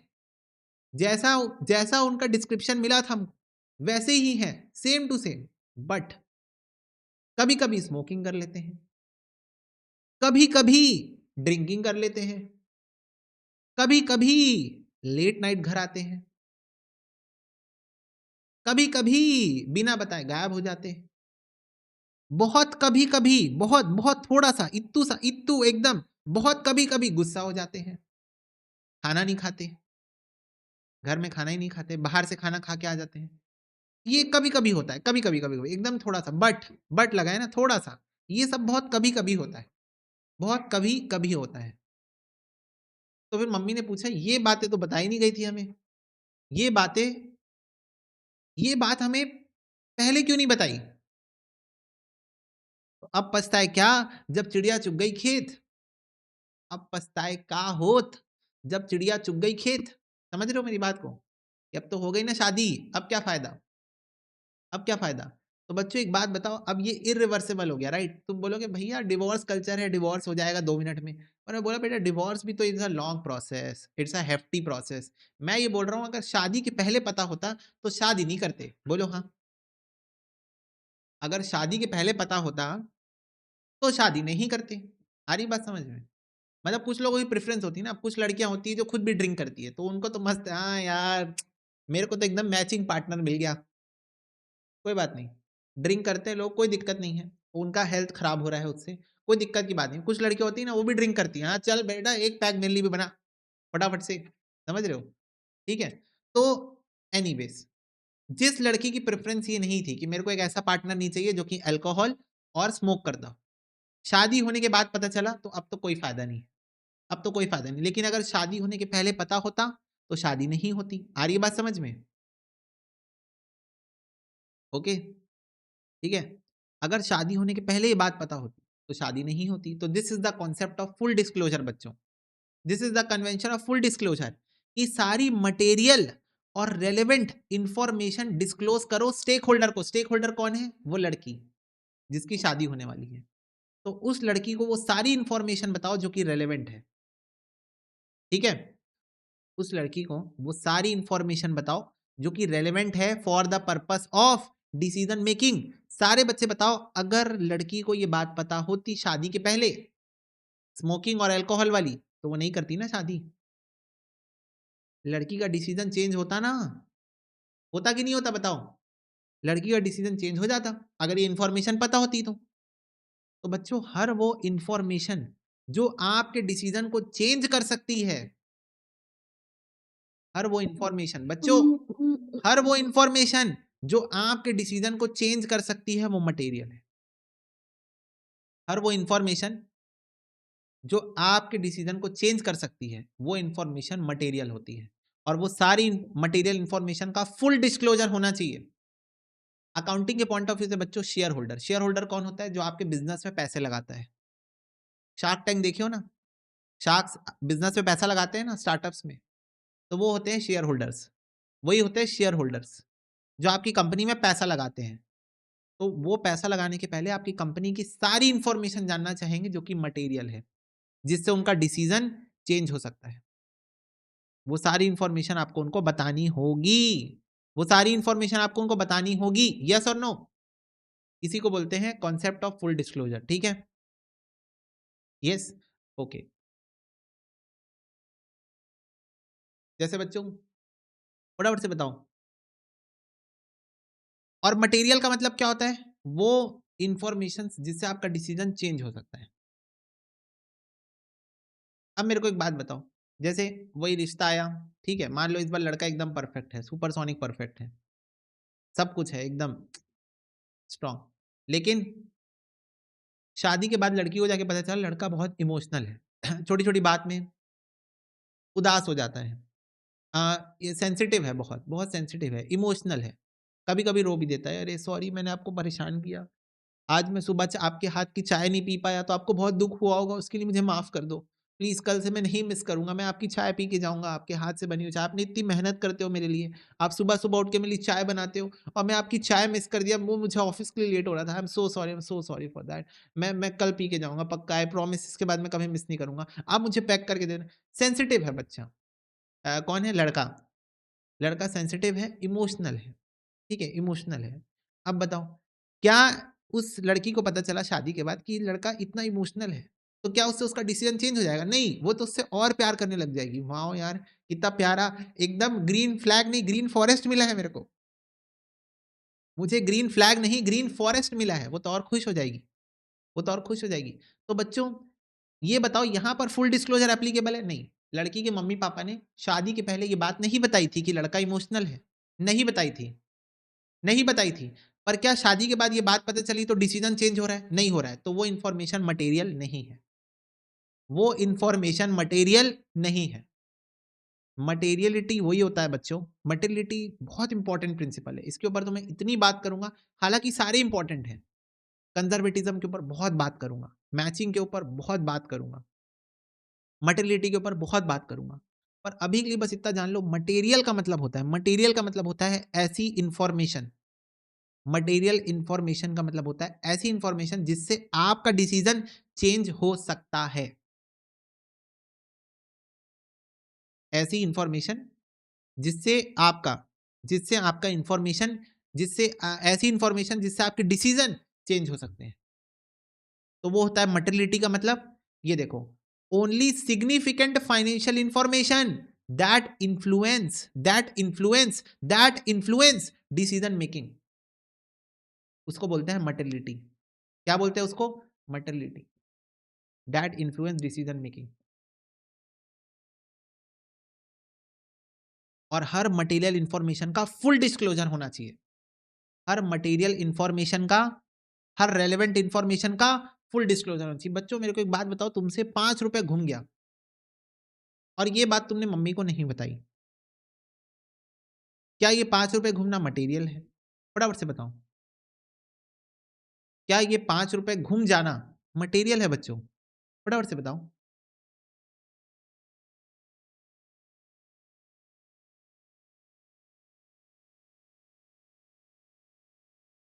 मटेरियलिटी के बारे में बात कर रहा हूँ मैं, कि मटेरियलिटी कैसे डिसाइड करते हो आप? आपसे 5 रुपए घूम गए, क्या ये मटेरियल है? बोलो ना। और आपने मम्मी को नहीं बताया कि मम्मी 5 रुपए घूम गए। मम्मी 5 रुपए घूम गए। आपने मम्मी को नहीं बताया। क्या ये बात मटेरियल है? नहीं है। मम्मी को लगा होगा आपने चॉकलेट-वॉकलेट खा लिया होगा। या मम्मी ने तो ध्यान भी नहीं दिया होगा यार, 5 रुपए कौन ध्यान देता है? मम्मी ने तो ध्यान भी नहीं दिया होगा कि 5 रुपए गायब है, गुम गए हैं। ध्यान भी नहीं दिया होगा। तो ये इन्फॉर्मेशन मटेरियल नहीं है। ये इन्फॉर्मेशन मटेरियल नहीं है। डिसीजन मेकिंग के लिए रेलेवेंट नहीं है। नहीं है रेलेवेंट, 5 रुपए ही तो घूमे, 5 रुपए ही तो घूमे। लेकिन बच्चों, अगर आपसे 5 रुपए का सिक्का घूम गया, जो कि आपके नाना जी की आखिरी निशानी थी। आपसे एक 5 रुपए का सिक्का घूम गया, है 5 रुपए ही, पर वो आपके नाना जी जो अब इस दुनिया में नहीं है, उनकी आखिरी निशानी थी और आपने घुमा दिया। आपने घुमा दिया। अब बताओ, क्या ये इन्फॉर्मेशन मटेरियल है? क्या इस इन्फॉर्मेशन को जानने के बाद फ्लाइंग चप्पल आने की संभावना है? फटाफट से बताओ। Come on everyone tell me. मौत भैया मौत। यस, वही मैं बोल रहा हूँ। अब बताओ, अब ये इन्फॉर्मेशन रेलेवेंट है? क्या ये इन्फॉर्मेशन मम्मी को पता होनी चाहिए? हालाँकि बताओगे नहीं, तुम लोग बताओगे नहीं, तुम बोलोगे वो क्या था? मुझे नहीं पता। कौन-सा सिक्का? क्या होता है सिक्का? मैंने तो कभी देखा ही नहीं 5 रुपए का सिक्का। 5 रुपए का सिक्का होता भी है क्या? ये सब बोलने लग जाओगे तो। पूरी पूरी कोशिश करोगे इस इन्फॉर्मेशन को छुपाने की। जैसे लड़के वाले छुपा रहे थे ना, लड़के वाले छुपा रहे थे ना इस इन्फॉर्मेशन को, वैसे ही तुम भी पूरी कोशिश करोगे इस इन्फॉर्मेशन को छुपाने की। छुपा नहीं पाओगे। बेटा मम्मी से कुछ नहीं छुपा सकते तुम। मम्मी इस दुनिया की सबसे बड़ी डिटेक्टिव है। वो तुम्हारे बात करने के तरीके से तुरंत समझ जाती है कि क्या परेशानी है और क्या गड़बड़ है। समझ रहे हो? तो मम्मी से तुम कुछ नहीं छुपा सकते। आ रही बात समझ में? तो बच्चों मटेरियलिटी क्या है? एक सब्जेक्टिव चीज है। It depends. बोलो हाँ। मटेरियलिटी एक सब्जेक्टिव चीज है। It depends. बोलो यस और नो। डिपेंड करता है सिचुएशन में और सरकमस्टेंसेस में कि कौन सी इंफॉर्मेशन मटेरियल है और कौन सी नहीं है। आ रही बात समझ में? डिपेंड करता है ना। जैसे वही ना, तुम रिश्ता देखने गए तो तुम वहां लड़की वालों को नहीं बता सकते कि तुम ड्रिंक करते हो, पर तुम्हारे घर वालों को पता होना चाहिए कि तुम ड्रिंक करते हो। क्यों? क्योंकि तो फिर तुम्हारे घर वाले ढूंढने जाएंगे ना तुमको रात को, कहाँ मिलोगे तुम। समझ रहे हो? ठीक है, ये सब बच्चों एग्जाम्पल है ना। ऑफेंड मत हो जाए करो। आजकल लोग बहुत ज्यादा सोशल मीडिया में ऑफेंड हो जाते हैं छोटी छोटी बातों में। तुम ऑफेंड मत हो जाए करो। ये सब एग्जाम्पल्स क्यों ले रहा हूँ? ताकि तुम रिलेट कर पाओ। करंट सिचुएशन से रिलेटेड एग्जाम्पल है ये सारे, तो तुम इससे रिलेट कर पाओ, इसलिए I use to take this examples. ठीक है, कि तुम्हारे घर वालों को तो पक्का पता होना चाहिए कि तुम्हारी ड्रिंकिंग की गंदी हैबिट है। होनी नहीं चाहिए, कभी ड्रिंक मत करना लाइफ में अपने। पर अगर है बच्चों, तो घर वालों को पता होना चाहिए, ताकि तुम कहीं ना मिल रहे हो तो कम से कम तुम्हारे डिवाइस का ट्रैकिंग ऑन हो, जो वो रियल टाइम ट्रैकिंग होता है वो ऑन हो, और तुमको ढूंढ पाए, लोकेट कर पाए कि तुम कहाँ हो। ड्रिंक करके कहीं तुम, क्योंकि क्या होता है ड्रिंक लोग करते हैं, एक्सीडेंट्स हो जाते हैं, ड्रिंक एंड ड्राइव करते हैं, बहुत सारी प्रॉब्लम हो सकती है उससे। ठीक है, अभी तुमने देखा होगा रिसेंट में बहुत सारे केसेस भी हो रहे हैं इससे रिलेटेड। तो इसलिए पता होना चाहिए घर वालों को। पर शादी का रिश्ता देखने जा रहे हो तुम छुपा रहे हो, वो भी गलत है। कॉन्सेप्ट ऑफ फुल डिस्क्लोजर, सारी मटेरियल इंफॉर्मेशन आपको बतानी होगी। तुमको मटेरियल इंफॉर्मेशन को छुपाना नहीं, हालांकि तुम कोशिश पूरी करते हो, कोशिश पूरी करते हो छुपाने की, पर छुपाना नहीं है।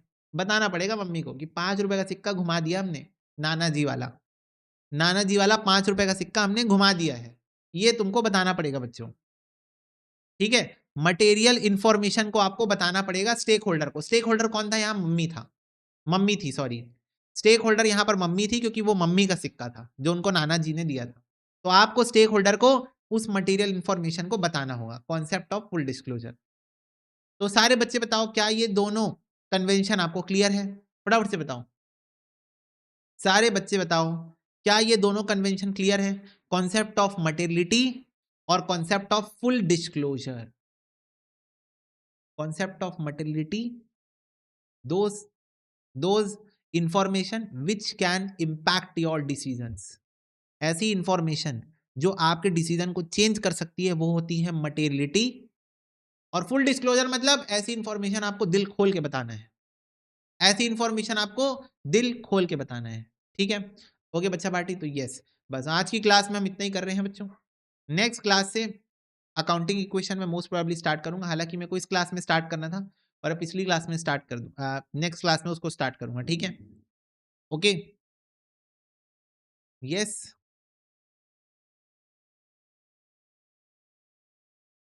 ठीक है, तो आज की क्लास में बस इतना ही। मिलता है अगले सेशन में, तब तक God bless you, take care and bye bye.